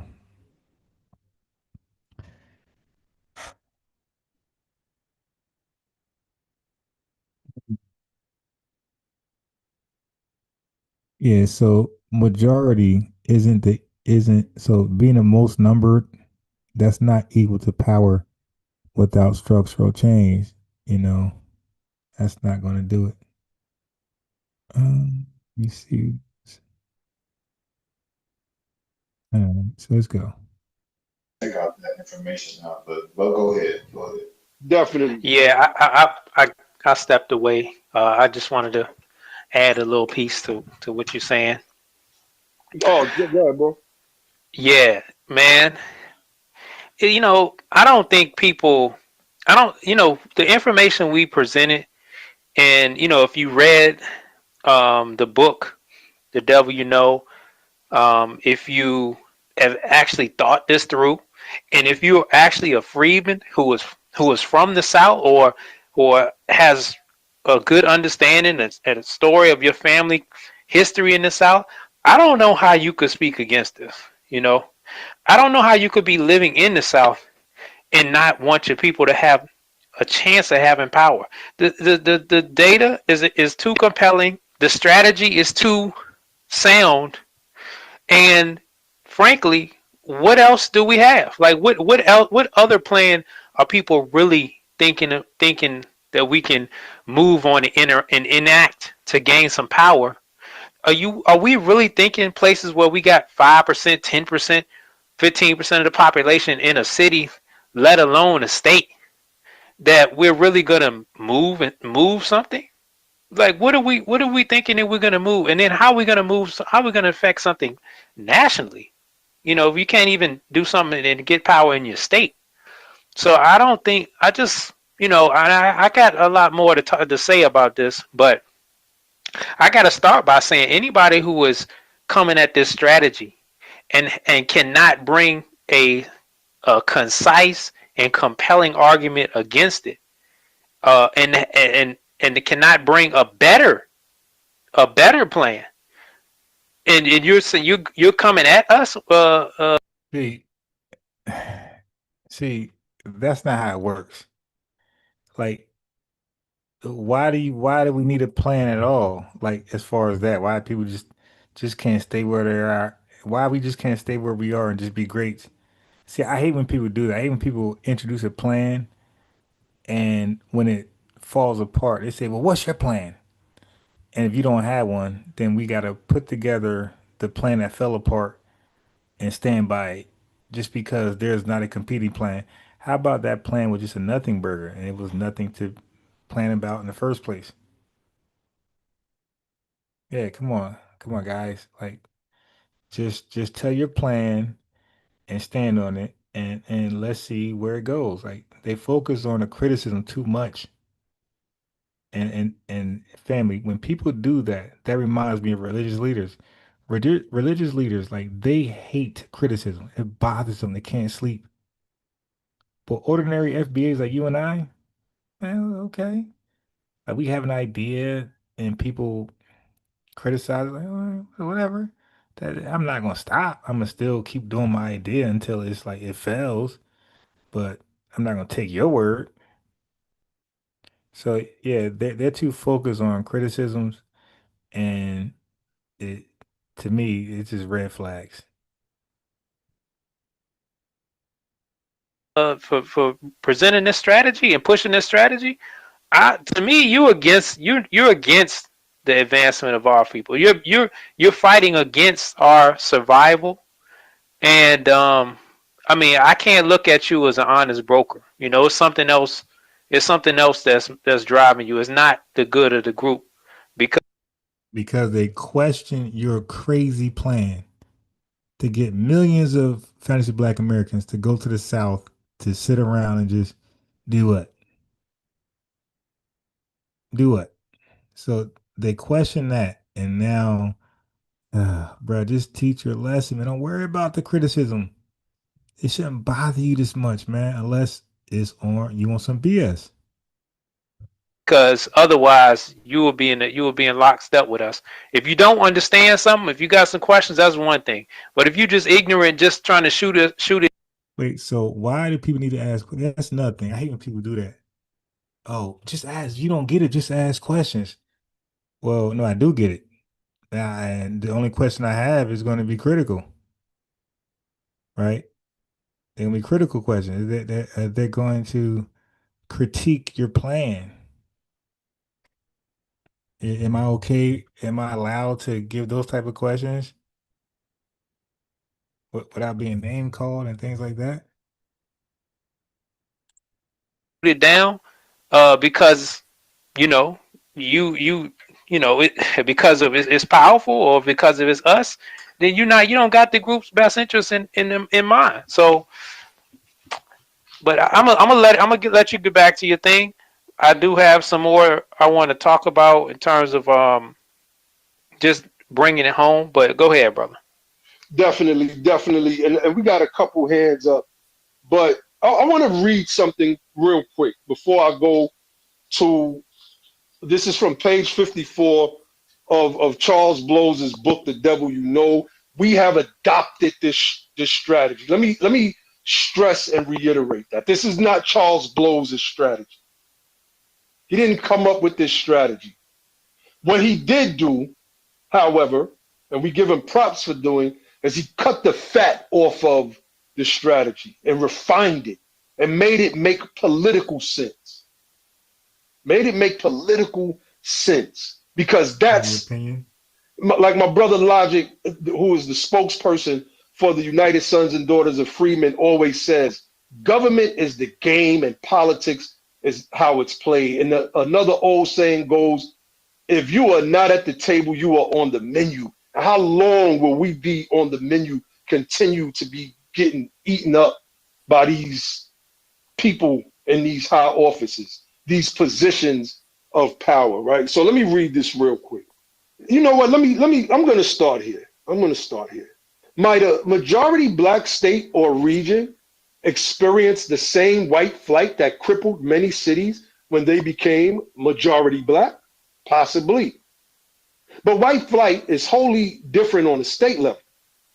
It would have the inverse effect of actually strengthening the Black political power rather than weakening it. Every state, regardless of composition or population, is constitutionally guaranteed to senators and has dedicated electors in the Electoral College. The more a state's population shrinks, the more the voting power of those who remain grows. So I'm going to stop there and interject that he laid out what I said earlier. Wherever we come, they go. Imagine us coming to a place with this idea in mind that in 10 to 15 years, we're going to be in control of this state. It's one of the most forms of radical republicanism that we have never, ever really thought about. See, Frederick Douglass wanted us to not leave. And I'm going to get to a quote that he said on that as well. He didn't want us to leave because he knew that dissipated political power would hurt us. But we never really, outside of Andrew McCabe, this was in the late 1800s. There was a man named Andrew McCabe. He tried to get Blacks to move to Oklahoma. So I can't say never. I'm not going to say that, but that's a part of the history. But in more modern times, well, we haven't had that idea. We haven't had that thought, right? So it continues. On average, there are about 436,000 people per electoral college vote. But in sparsely populated states like Wyoming, there are 143,000 per electoral vote. While in the heavily populated New York, there are 500,000 people per electoral vote. In other words, one voter in Wyoming has the power of nearly 4 voters in New York. If white people fled states to which black people returned, that would only strengthen the black vote. Furthermore, Yeah, but you got all your eggs in the basket on white flight, though. That's crazy. states have some rigid beneficial realities. They have natural resources and indigenous industries. Many southern states are already heavily subsidized by the federal government. In the 2017 fiscal year, Louisiana and Mississippi trailed only Montana and Wyoming in receiving the largest percent of state revenue from Washington. Louisiana received 43.7% of its revenue from the federal government. Mississippi, 43.3%. Black people would be in a position to regulate the resources and allocate those funds. That's what I brought up earlier. Powerful. We would fix Jackson, Mississippi's water crisis. Go ahead, brother Logic. Yeah, but you would fix it based on white flight. And like I said, like I brought up Detroit, they didn't run off. Black folks came in there and populated Detroit and Baltimore, and white flight didn't happen. So interesting. So he romanticized Reconstruction 2.0 without mentioning why Reconstruction collapsed. Terrorism happened, voter purges, uh, legal rollback, legal rollback. Legal rollback. E.g., Mississippi Plan of 1890, SC's literacy test.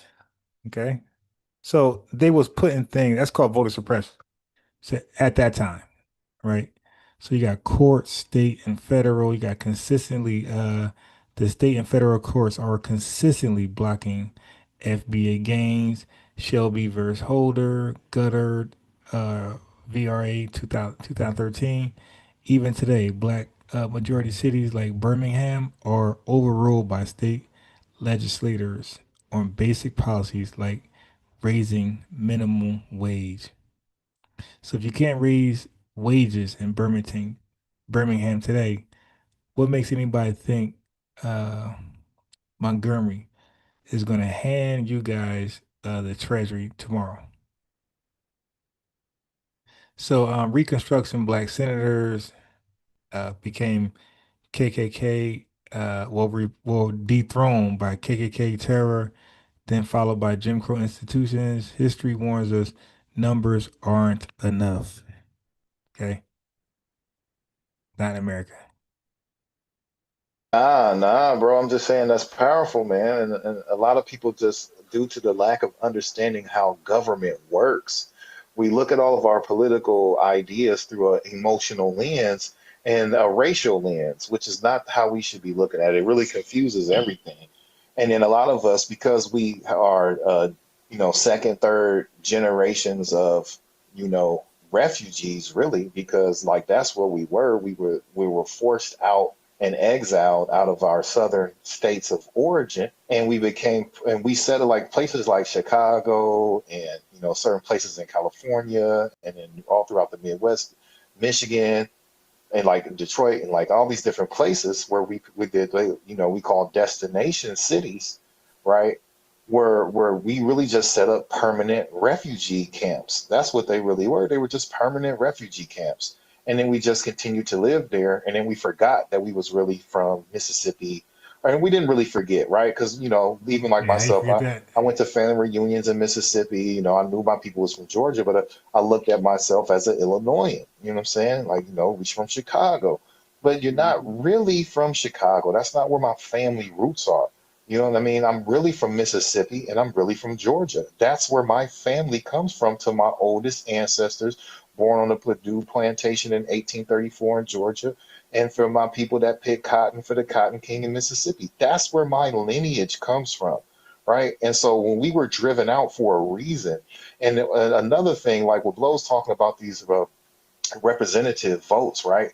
So they, like, early in Reconstruction time, they understood this, right? Because the 3/5 clause did not mean we were 3/5 of a human being. That means that Tyler white crazy. Southerners were able to use 3/5 of their slave population for representation in Congress. But see, once the 13th Amendment abolished slavery, that destroyed. Now it's all of these people, all of us, 100% of us are being added to the electorate count, right? And so that's political power, like, out of this world. That's why they really did not want us to have the franchise. And so now that we do have the franchise, there was a concentrated effort on suppressing our franchise and our access to the vote, and they pushed us out. But with us having this knowledge and this understanding, we have. Shout out to Miss Chantel. She pulled up. She said, "Let me give you a wrench." Like I said, I don't know why YouTube de-wrench people. It's weird, but give you a wrench, Miss Chantel. Like the videos, the drill. She said, "This is pure stupidity." have to be driven by what controls who gets what, when, where, and how. And that's the science of politics. Politics is that science of who gets what, when, where, and how. Now, the president of the United States and Daughters of Freedmen just gave a good rundown of how you could, what the kind of state resources that Right, states Chantel. have and what kind of federal We got funding Chantel and talk, and we revenues they got Miss receive. Chantel. Now, you've never lived in a world where you controlled the governor's office, the attorney general's office, the Secretary of State office that oversees all elections, right? The Supreme Court, right? You never lived in a world where that you controlled all of that, and that we were the majority of the power that installed these people into their positions. But you could, right? It's a real prospect and a real opportunity and a real reality that we can create in today's times, right? We can really do that, right? Because of the early work of our early ancestors who had struck down, the black codes. They did all of the landscaping for us to come in here and build, right? They cleared the field. They struck Jim Crow down, segregation down, right? They struck all the lynching laws down. And so we got rid of the KKK, right? And all now these places still exist, but not in any degree that where it should be, supremely problematic for us. So if we came back in large numbers back home, we could transform not only our lives, but the entire country if you controlled Mississippi. If you politically, right, politically and economically, if you controlled North Carolina and South Carolina, and we controlled Alabama and Georgia and Mississippi, or we at least were like 60 or at least 58, 55% of the population, we could really, really take our political destiny into our own hands and be the drivers of policy in a way that we've never seen before. And so I think when people look at this, they have to look at it and not in terms of how do you feel about moving down south or returning back home, like we like to say, but you really need to look at this and analyze it through the necessity of Yeah, political we power. are. It's Sound like kind that's of really it crazy. is. It's like, do you want political power or not? That's really it. Like you don't have to agree with us. It's not about Josh Logic and Naheem, right? It's about, do you want political power or not? Because the way the American government is set up, that's how political power is decided. It's decided state by state, based on electorates, based on votes, based on state positions like governor and senators and things like that. Even all your senators and House representatives that represent us at Congress, they come from the states, right? And so we could really, like, there is no other strategy. And it's not even a racial strategy for black folks, right? That's the strategy every American uses to get what they want politically, state power. And back to you, man. Indeed, powerful, man. So we're gonna go to some of the hands that's up on stage, and in between that, we'll read a little bit and interact, because we really want to hammer home why this particular strategy, Operation Closed Fist, is so important. Josh gave us the analogy, right? Trying to slapbox somebody in a real fist fight, that ain't gonna work. Basically, you're gonna have to bulge your fists up and use your fists. trying to slap box a person that's punching you, but that's just not going to work. And that's our political power right now, is just slap boxing. A street slap, a dude that know how to fight on the street, but he's slap boxing against Mike Tyson, who's throwing bombs with his closed fists. We got to close our fists, family. So let's go to who we had up first. Quez Don. I don't know if I'm saying your name right. Quez Don Gendevez. How you doing, brother? My Peace. name. Hold on. Before you go in, don't test that dial. So, in other words, by concentrating in the South, Foundation Black Americans could seize state governments, rewrite laws, allocate funds, and finally bend the country to our will. Okay, so he's romanticizing Reconstruction 2.0 without mentioning why it collapsed in the first place, as I said earlier. Okay. Um, so let him talk. Let's see what he's Name gonna say. is Quest Gendavez, but I'm from It'll Mississippi, like in the middle of the Delta. And basically in the Mississippi Delta, this whole idea of white supremacy and that white people run everything, that's not really true, because in the Delta, a lot of so-called black people, they hold a lot of positions. We the judges, the mayors, the police officers, and we pretty much the society. You know what I'm saying, with the exception of a few white people here and there. But with me being 27 and growing up in the Delta and looking at how they emotionalize the Delta, and I just utilize my common senses.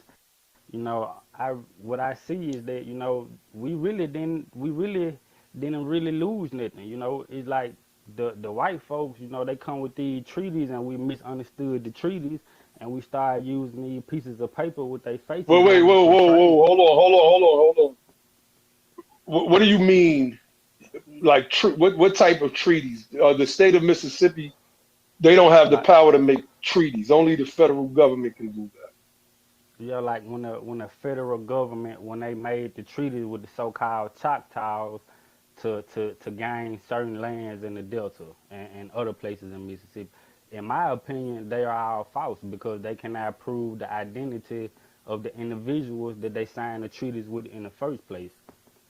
So I'm not I sure don't. how. I'm sorry, brother. I'm really not following where you're trying to go. Are you trying to say that the identity of these people that the treaties were signed with were Black Indians, and we've been tricked into believing that they're like quote unquote Red Indians?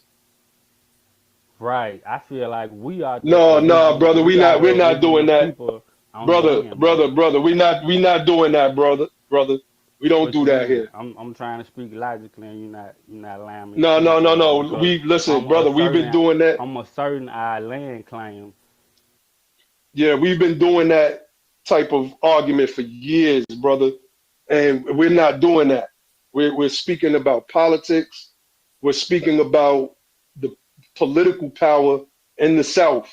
Our people migrating. We're not getting from into. from from an American perspective, right? If That's you want right, to from an have American perspective. you missed that discussion. If you want to have a discussion about that, that's this not the platform to do that. We're not going to Yeah, talk about it. We talk about American legislation that come from straight American democracy. We're not talking about land rights and treaty rights, and that's a whole nother conversation that's really not worth having or relevant right now at yeah. this particular time. My people from all my people from Mississippi don't none of them think that they're Indians, fam. My grandmama don't think she no Indian. She picked cotton for the Cotton King. My people from Tallahatchie, they from Tunica, they from Webb, Mississippi, Brazil, Mississippi. You understand, like, so we understand, like, territory geographically what who used to occupy them, those areas during westward expansion, right? But with government comes the power, right? And people lose power when their governments fall. And so we know who the treaties was with. That they know they got representation right now in the Bureau of Indian Affairs. There ain't That's nobody right. that the Choctaws ain't gone unrepresented. They just was That's getting right. they just was meeting with Maxine Waters not too long ago, a few months ago. That's right. And so there is confused. Somebody's confused, but it ain't them. All right, continue, bro. No, and, Oh and I yeah, just want thank to add too. you. Yeah, John. We talking about treaties. We got to also understand the relationship to treaties that existed prior to the Civil War. And when you side with the Confederacy, you pretty much throw those in the trash. And so That's we right. gotta we know we're not gonna get into it, but the five slave holding tribes, that I mean there's a cost to waging war against the United States, and That's right. you're gonna lose power in that scenario. We're not gonna get into that, but look, we come in at things from a straight Freedmen perspective from 2022. Okay, that's what we're talking about. How American can we get freedmen. I know American freedmen. American freedom. An American freedman perspective in 2022 of how we can get power, right? And if you look, even if you want to say you was an Indian today, I mean, let me see what your driver's license says. Let me see. It does it say black? You know what I'm saying? We talking about freedmen issues today. We talking about freedmen issues today. And look, at the end of the day, we boxed out. We boxed out, and we trying to get to real solutions, real political solutions. And man, we don't want to get too distracted with that. But Naheem, can we go to the next person? I wanted to talk about reparations and how Yeah, reparations. Ashe. Yeah, we're gonna get to reparations definitely. yeah. That yeah, because that's a part of yeah. Charm Taylor, you're up, Peace. but anybody, but hold on, sis. The next, but anybody else that comes up, make sure that you raise your hand so I can know who's up in the queue, and I can probably try to remember the order. I think it's better that way when you raise your hand when you come up. All right, go ahead, Sister Charm. Peace, peace. First of all, give thanks, Naheem and Logic. Thank y'all for holding this space. Josh, y'all who are really, it's a courageous conversation to be having on a forum like Twitter, but it has to be a public, normalized conversation around mobilizing Black power, connecting Black people, Black American people, and to their power. And it already exists. And I just want to speak on two things. And the brother, I hate that the brother left on the nation build. I don't know if he dipped down or what he did, but you do have to think about, okay, this is his Afro indigeneity, and I get that what you're trying to do with your identity, but that's not what we're talking about right now. So there's a space for that, and don't want to discount the brother on the nation build, but I do want to say that it's sound strategy, and hearing y'all speak what we've been calling, and I'm down here in New Orleans, Louisiana. My people are from the We can Delta. tell. We can My tell. but listen, Logic. I felt a mirror, good brother, because again, I was born in St. Louis, right? Missouri, the Midwest, and it ain't never done nothing for nobody in my family. So when I started to dig back, I'm like, yo, okay, the matriarch of my family, she was born on a sharecropping farm in Cotton Plant, Arkansas. Okay, boom, go to Cotton Plant, Arkansas, a population of just under 1,200 that knew as soon as we pulled in that we was there. That's how small it is, right? And how vast the land is, and how it's just untouched and untapped. And then go from there to where her grandmother and grandfather are from. It's Sunflower County, Bolivar County. That's the Delta. That's the Mississippi Delta, where if you go there, this is Indianola, where B.B. King them from, where the oldest still standing free structured cotton mill is still there. And all of these United States dollars, ironically, is made out of what right now? Cotton, y'all. I'm just saying, it's not only just a political movement, but it is a spiritual repatriation. It is very clear to me when I look at the soil and look at the land in Mississippi when I go there. I was just there when Hurricane Ida just came, and I usually say, well, we're going to go to the Delta. I know we're going to eat good and we're going to rest good, and I can, see plenty of good land. But just the disconnectedness that people have with political power, and realizing that white Americans do it all of the time. They, not white flight is real. It is very strategic, and we do have to build strategically. When I listen to people say things like, "Oh, well, reparations will never happen," I'm like, well, first of all, it's already happening. So y'all are being very Juneteenth about this in your mind. You don't even know that slavery is over. That's why we had Juneteenth, right? You don't even know that reparations is happening right now as it stands. And so my question is, and my call is for us not only to repatriate, to come back home to what is due for us, right? To what is our birthright that we were ran out of. We got tricked out of the land. We got fear mongered out of the land. We got bombed and massacred out of the land. But in our coming back, I'm really saying how spiritually restorative it is, culturally restorative it is. And I really love to hear y'all talk about, what do you envision, because to this point of, reparations never happened, I said, well, if we clearing our demands and we got state control, it ain't got no choice. That's what I'm saying. It That's would right. have no That's right. choice. Whatever we wanted for the future South is what it would be. And that's why I always say, all us fed, open mouth, all us fed.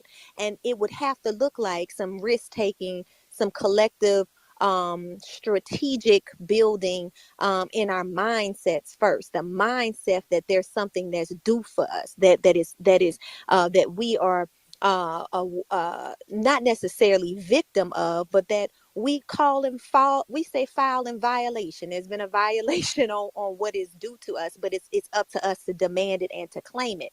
So Naeem and Logic, my question to y'all is, do you feel like it's important for us to also be clear on what our demands are once we start to mobilize towards coming back to the South, to repatriating to the South, right? How much of the work is out front for us to also be clear on what our demands are? So when I hear you talk about water rights for Jackson, right, I start to think about, absolutely, and reparations, holistic reparations. Now, if I want the land, I get the land. If I want every sector of our society benefited from the thing. So we got to think and more expansively. I'm talking about health care benefited off of the trafficking of Black bodies, health insurance. There's not a housing sector. There's loan forgiveness that's due to us. There is And, student and, loan and forgiveness let me that's let due me to let us. me jump in. Let me jump in, sis. I definitely I love your contribution, and I want to answer your question. I bring this up all the time when we're having this discussion. I speak about what's her name, Macy Hirono, the senator out of Hawaii, and Tammy Duckworth, the senator out of Illinois. When there was some hesitation by the Biden administration for passing the bill for the Asian American Pacific Islanders, Hirono and Duckworth were explicit in their threat due to their demand that the Biden administration pass that bill and stop dragging its feet, or else they will not vote for any nominees that Biden is trying to push through. This was a threat that they made to the Biden administration. These were two senators who are identified as Asian Americans fighting for the legislation that they felt was going to help their people. So when you ask us, how does it look for us? You kind of get where I'm going just by telling you what Duckworth and Hirono threatened. And eventually that bill got passed, which led to another bill, the COVID-19 Hate Crimes Act. All we have to do is gain state power and have control over 1, 2, 4, right? 5, the numbers is going to be odd and even depending on the other party and who they try to run. But if we can dominate those numbers, then we have our senators in place. Right now, Georgia has Warnock and Ossoff.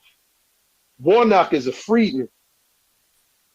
Imagine if Warnock was a be the power freedmen. And I've used that term loosely as I speak to all of us in this particular space. And let's just say Ossoff was just happened to be on the same page as Warnock. Then we could make a demand. We would have HR 40 edited or scrapped right now because that's a big concern. We can say that the commission is not going to go the way that Narcan and Cobra wants it to go. We are setting this particular demand and it will be met, or else kiss any nominees goodbye. There's a host of things that we can do, but I use that example because it is what Hirono and Duckworth threatened. They threatened to utilize their power in the Senate, and we'll have that same power. Yeah, and that's really a representative of the power of the people. So I really like what you was talking about when you was talking about the holistic repair, right? And so the political power is a key component into being able to be the driver behind that repair, because no matter what federal program, policy, right, or legislation gets done in Washington, it got to filter through them states, right? And so once that federal package gets to that state level, who do you have, right, that's navigating those resources? And and reparations is definitely more than just a one-time direct payment to individuals and families, right? We have to repair all the damage. Like you said, the damage touched every sector of life, every department of life, from the health. And if you look at the Be the Power website, we got all of that stuff in our 12-point program and platform. We know about the health industry and what it's done. We talking about the decades of terror, our family members who had to live under the Confederate monsters, driving down the roads and streets named after the very same people who had them in slavery, right? And so we have a plan for deconfederatization, and we want to deconfederatize your mind, deconfederatize the roads, deconfederatize the schools and the state capitol buildings. We want to pull all that Confederate education and infiltration on up out the state governments, right? Because it permeates the way we are able to have agency in our state governments, because we have Confederate operatives masquerading as, Republicans and Democrats as well. And so another thing is, when you have a majority of a state government, that crosses party lines. And so even if it don't matter at that particular point, if you're Democrat or Republic, most of us are going to be family in the same day. And you'll see more bipartisanship than you ever seen before if Uncle Ray Ray and Aunt Tammy is on opposite sides of the line. You know what I'm saying? But see, we have not lived in a state where we have that type of political nepotism to where now our families, they may have different approaches on certain political processes and directions for the state. But when it comes to stuff like reparations and all that, you will see more bipartisan political work than you've ever seen before. And so we wouldn't get the same kind of red tape and bureaucracy bullshit that you see when it comes to that type of stuff, because this is the issue that you see all of us being impacted by, and it benefits us all. And so the magnitude of state control and state power by the Freedmen family, all the sons and daughters of Freedmen, you understand, is the most important thing that we can have at this time.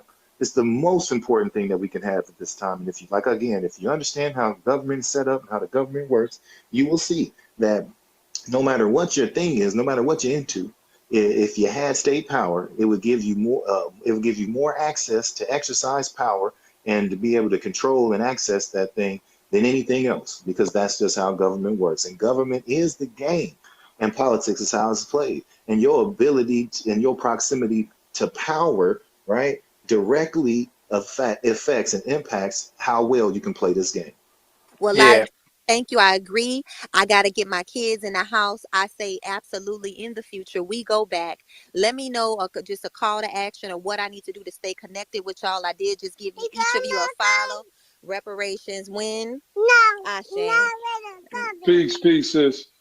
Yeah, so That is, hold on, bro. Did the baby just say now? Yo, it sound like it. It sound like that was crazy. Gotta get it it. necessary. It Absolutely. did sound like Mecca. Shouldn't that. talk about a pilgrimage home, but yeah, that's Mecca, and Malcolm is sleeping. I got to get him in the house. We just, but Mecca and Malcolm, that's but it's awesome. got to Mecca and be Malcolm. So let me know how to keep in touch and how to We got you. amplify what the Freedmen are Damn, doing 3 and because 4-year-olds I'm can get right on code. I alongside you. know No doubt. Definitely. adults can Appreciate get your on wisdom. code. That's crazy. I'll get with you. Get us the contact info. We'll coordinate our efforts in the future for sure. Definitely, definitely. So let me see. I want to kind of get. I'm gonna go to Sister Alexis, and then we're gonna read a little bit more, and then we'll go to some of the other speakers. Go ahead, Sister Alexis. Hey Naeem, thanks for hosting the space and thanks for letting me talk. I think this is a brilliant topic. I've long wondered why freedmen people haven't been coming back to the South. And I guess I can understand if you're connected, you've been there for 3 or 4. All right, let me chime in. Okay.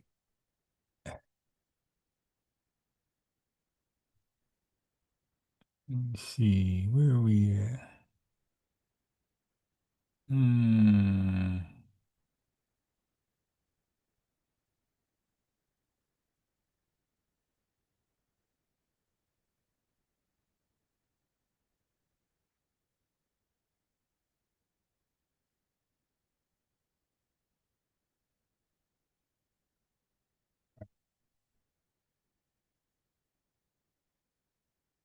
Lot missed it. Okay. So so he compared us to Asian Americans, right? If a black he said if black Southerners controlled state delegations, we could threaten like Sin Hyrano and Duckworth did to force Asian Hate Crime Act through. All right. Um that's a critical error. Asian American hate crime bill passed without population concentration. See, so he's pushing population concentration in the South in 5 states, 5 southern states, but the Asian American hate crime bill contradict that. That was passed without population concentration. How is that possible? They leverage coalition politics, media, and timing, not state dominance. So that was a really bad example. They leverage coalition politics, media, and timing, not state dominance. They didn't all go move somewhere. So state domination does not equate to a bargaining chip like he thinks. U.S. system structurally devalues Southern black majorities while inflating small white states like Wyoming. You got to know that. Wyoming gets 2 senators for 600,000 people. Mississippi's black majority still gets outvoted in Congress. That's the math you keep skipping, brother, because your eyes are set. So Wyoming versus Mississippi per voter Senate power disparity. Equal votes, not in the Senate. All right. So yeah, too much framing going on, too much optimism and not keeping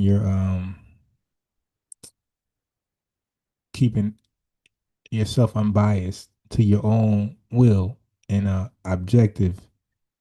It looks like they're just cherry picking whatever fits their narrative, and that's always bad. They're doing biased research. Okay, it's very bad because in their mind, it's already locked in. South, 5 states, we got to do it. So any pushback they're going to see is hate, and they're going to call FBAs or ADOS cult groups when we look at the obvious problems with this.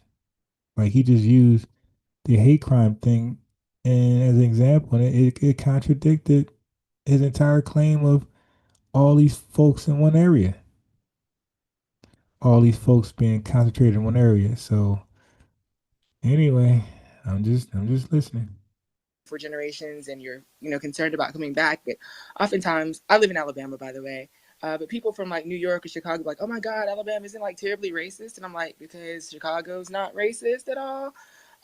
It makes a ton of political sense, right? I think, and it solves a major problem that we have is that we don't tend to be able to win statewide elections, right? Governorships, attorneys general, things of that nature, but also controlling state legislatures. Then we get to decide what the districts look like when we do redistricting and things of that nature. State boards of education we can control. We can even, if we do it strategically, because in Alabama, there's plenty of black belt counties where county commissions are controlled by freedmen, but there are plenty of other counties where we could increase the number of freedmen on those commissions. And then you really get to control budgets like that. So I think there's just a ton of power. And I kind of look at the arguments that people have against it. And the only thing I can come up is that the plan is too simple for them to grasp. Like they want there to be something difficult about it. And the numbers.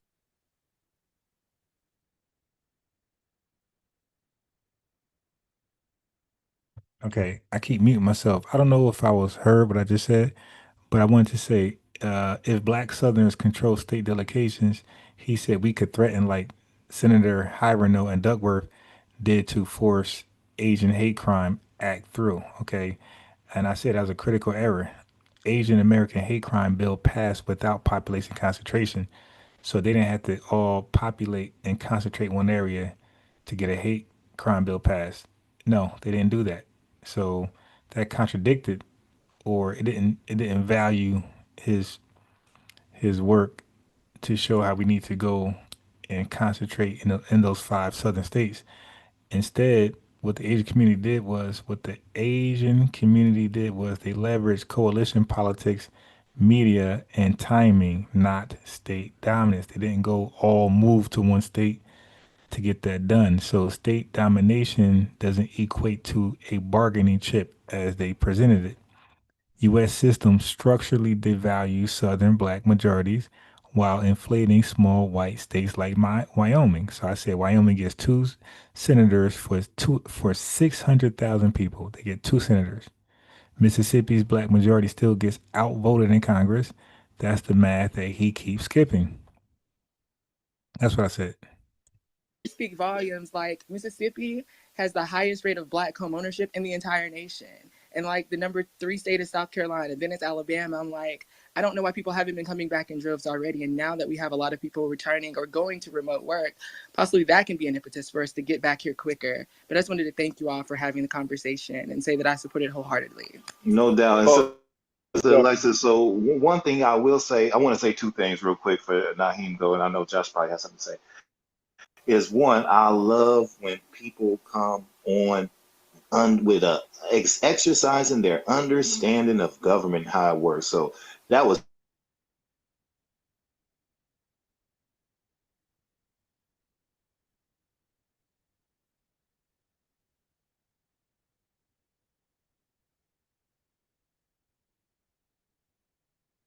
have started to see, it's been picking up a slow migration back. It's been happening naturally and organically, right? But what's missing is it hasn't been happening strategically. There is not a strategic relocation, right? So a lot of our people, we do have some people going to it. A lot of people going to like Atlanta, a lot of people going to Texas, and a lot of people going to Florida.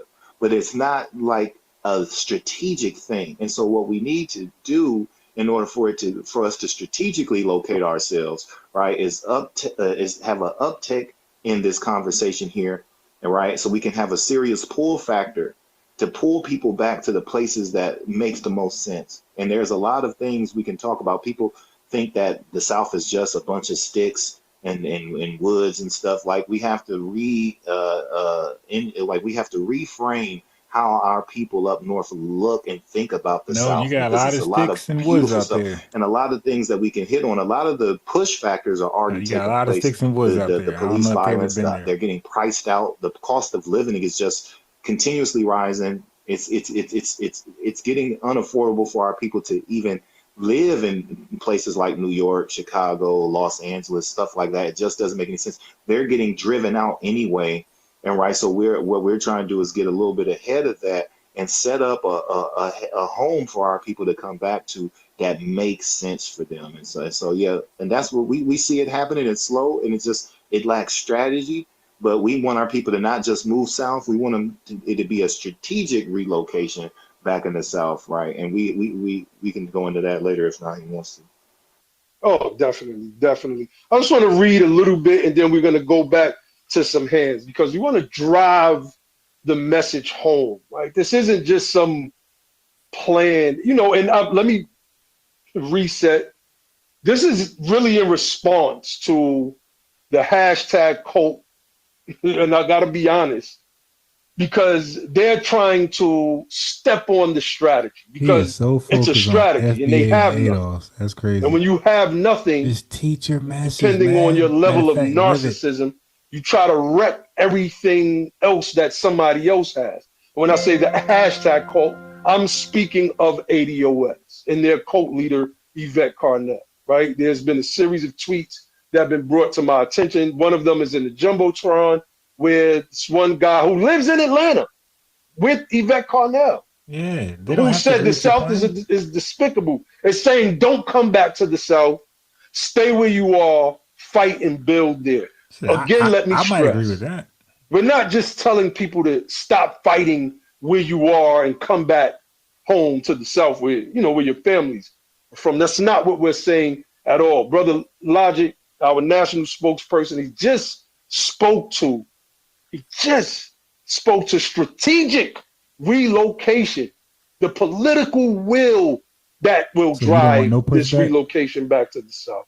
It's just not some Yo, thing where we Blind and get sinker, to have a decision. family reunion and some yeah. barbecues. And to your point on that, and to the fighting point, right?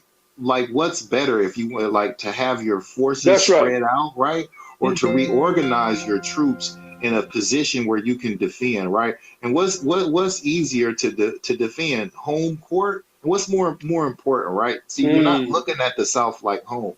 Do you want to fight as mm-hmm, a guest, as an mm. outnumbered, disadvantaged group that can be ambushed and flanked on all sides, or do you want to come where you have supremacy in numbers and you Supremacy in numbers. Okay, hold on 1 second, family.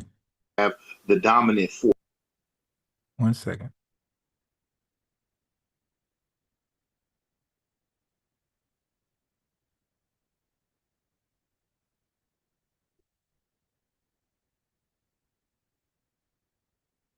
No, I don't like that.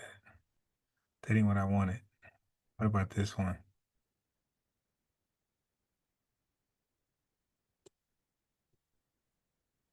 Nah, what is it doing? Anyway, back. Force, right? So this strategic relocation is a force multiplier so that we can fight from home. That's what we try. We ain't telling nobody to stop fighting. We saying let's go home and fight because we need to protect the home front, and that's where the most of us already are. That's right. Home court advantage, baby. So let me read. Okay, I'm going back to Blow's book. This is page 15. He said, notably, Frederick Douglass opposed the Exodus when we were leaving. We were being brutalized. We just have to be honest. There were more job opportunities in the South, in the North, but we're going to get to some of that in a few. It says, Frederick Douglass opposed the Exodus, contending in part that the South was, quote, the best locality for the Negro on the grounds of his political powers and possibilities. Frederick Douglass, who we call our first king, the first king of the freedmen, he understood this. He understood it, but we went. In many ways, it was part of our destiny as freedmen to go and get all of the abuses that we suffered outside of the South so that we could have an understanding in this day and time when we come back. Let me read from page 24 real quick. It says, the migration also cleaved. Now I'm gonna start from here. He says, by the time I was born, this is Blow speaking, there were clearly more women than men. And the most recent census estimates there remain 3 women to every 2 men in town. Those numbers nationally in urban areas there are 5 black women to every 3 black men, right? He continues, the migration also cleaved the black community culturally. It created divergent tracks for divergent factions and weakened ancestral bonds and transgenerational continuity, which no amount of family reunions or sending the kids down south in the summers could fully rectify.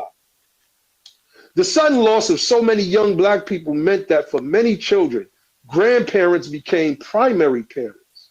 We hear that, right? I was raised by my grandmama. I was raised by my grandmama. Continues. Southern black society became, in some ways, a gerontocracy. Its mood and mores guided by the age. He goes on to say, let me see. Well, I'm not going to read that part of it. I'm not going to read that part of it. He's basically talking about children being raised in the sage abundant. They grow up a little bit different. Their wisdom is different. But the point that I wanted to stress by reading this particular excerpt was when he says it cleaved the black community. And he speaks to how the young and able-bodied went up north. Now, these were usually the voting age, right? The voting age class of a faction of our people that went up north looking for these better jobs. The young who couldn't vote and the elders who could vote, but many of them still had that fear. And this is me just going in on the history. All right. Where he's an hour in, put an hour of it, a little more because I was giving commentary. Yeah, I just don't see it. And if it was something to look at, we are way too early. We are way too early, family. We're still delineating. We're still trying to get on code. We still don't support each other like that right now. You dig? Yeah. When we start to see, uh, just YouTube channels like Tariq Nasheed and Jason Black, even Yvette, and we start seeing them in the hundreds of thousands, in the 400,000, then we could say, all right, hey man, we getting there. Like we got these guys, they're very influential, nothing but facts and historical references, cooking people, debunking white supremacy, and they get like 30,000 views. You dig? It's just like when we start to see another zero there, they getting 500,000 views, 800,000 views. Then I can say, yo, we are really on code, yo. We're getting there, but we got a lot of work to do. There's something in us that's keeping us like from supporting each other. Like we want to, we know it's right, but we just need one excuse, just one excuse not to pull up on somebody live. Just one. Oh man, somebody I'm biased, Ron. Something he said. Oh man, he criticized Malcolm. That's it right there. All right, yeah. Yeah, he criticized Malcolm. That's it. I ain't gonna watch his lives. How dare he criticize Malcolm X or John Henry Clark? Family, I'm an investigative journalist. I'm a YouTube investigative journalist. That means I look at everybody information, everybody legacy. Just because somebody say thing great about somebody for many years, decades, doesn't mean it's true. Everybody got to get a fair assessment. And I try my best to give a fair assessment, and my assessments are not permanent. When more information comes out or somebody reveals, hey, unbiased, you wilding right there. This happened because of that. And this is actually true. You dig? My opinion starts to shape. It takes shape. I don't have it. I don't have like a period, like a ink pen period. I got a pencil period, so I could erase it and add and change. And I'm adaptable because I'm an investigative YouTube journalist. I want to get it right. But nobody's above critique. Everybody needs to be critiqued because what happens is if you don't do that, people hold up Malcolm X as though he's our leader today. Like, come on, stop. This dude been going since 1965 and you're trying to hold him up 60 years later. Like, exactly. Like, come on, stop. Like, we are evolved. Malcolm X never lived in integration. He never lived in post segregation. He only ever lived in segregation. And you're trying to hold him up like he's our leader 60 years post segregation, 60 years post Jim Crow. Like, that doesn't make any sense. No, you hold up people 60 years later, not 60 years earlier. That's retarded. But that note, family, we out of here. I catch you in the morning. You dig? Maybe some diaspora wars. I don't know. Maybe do a recap on I don't know, a debate. I don't know. We'll figure it out. All right, family. Peace, prosperity, the lineage. Peace. Like the video, and we are out.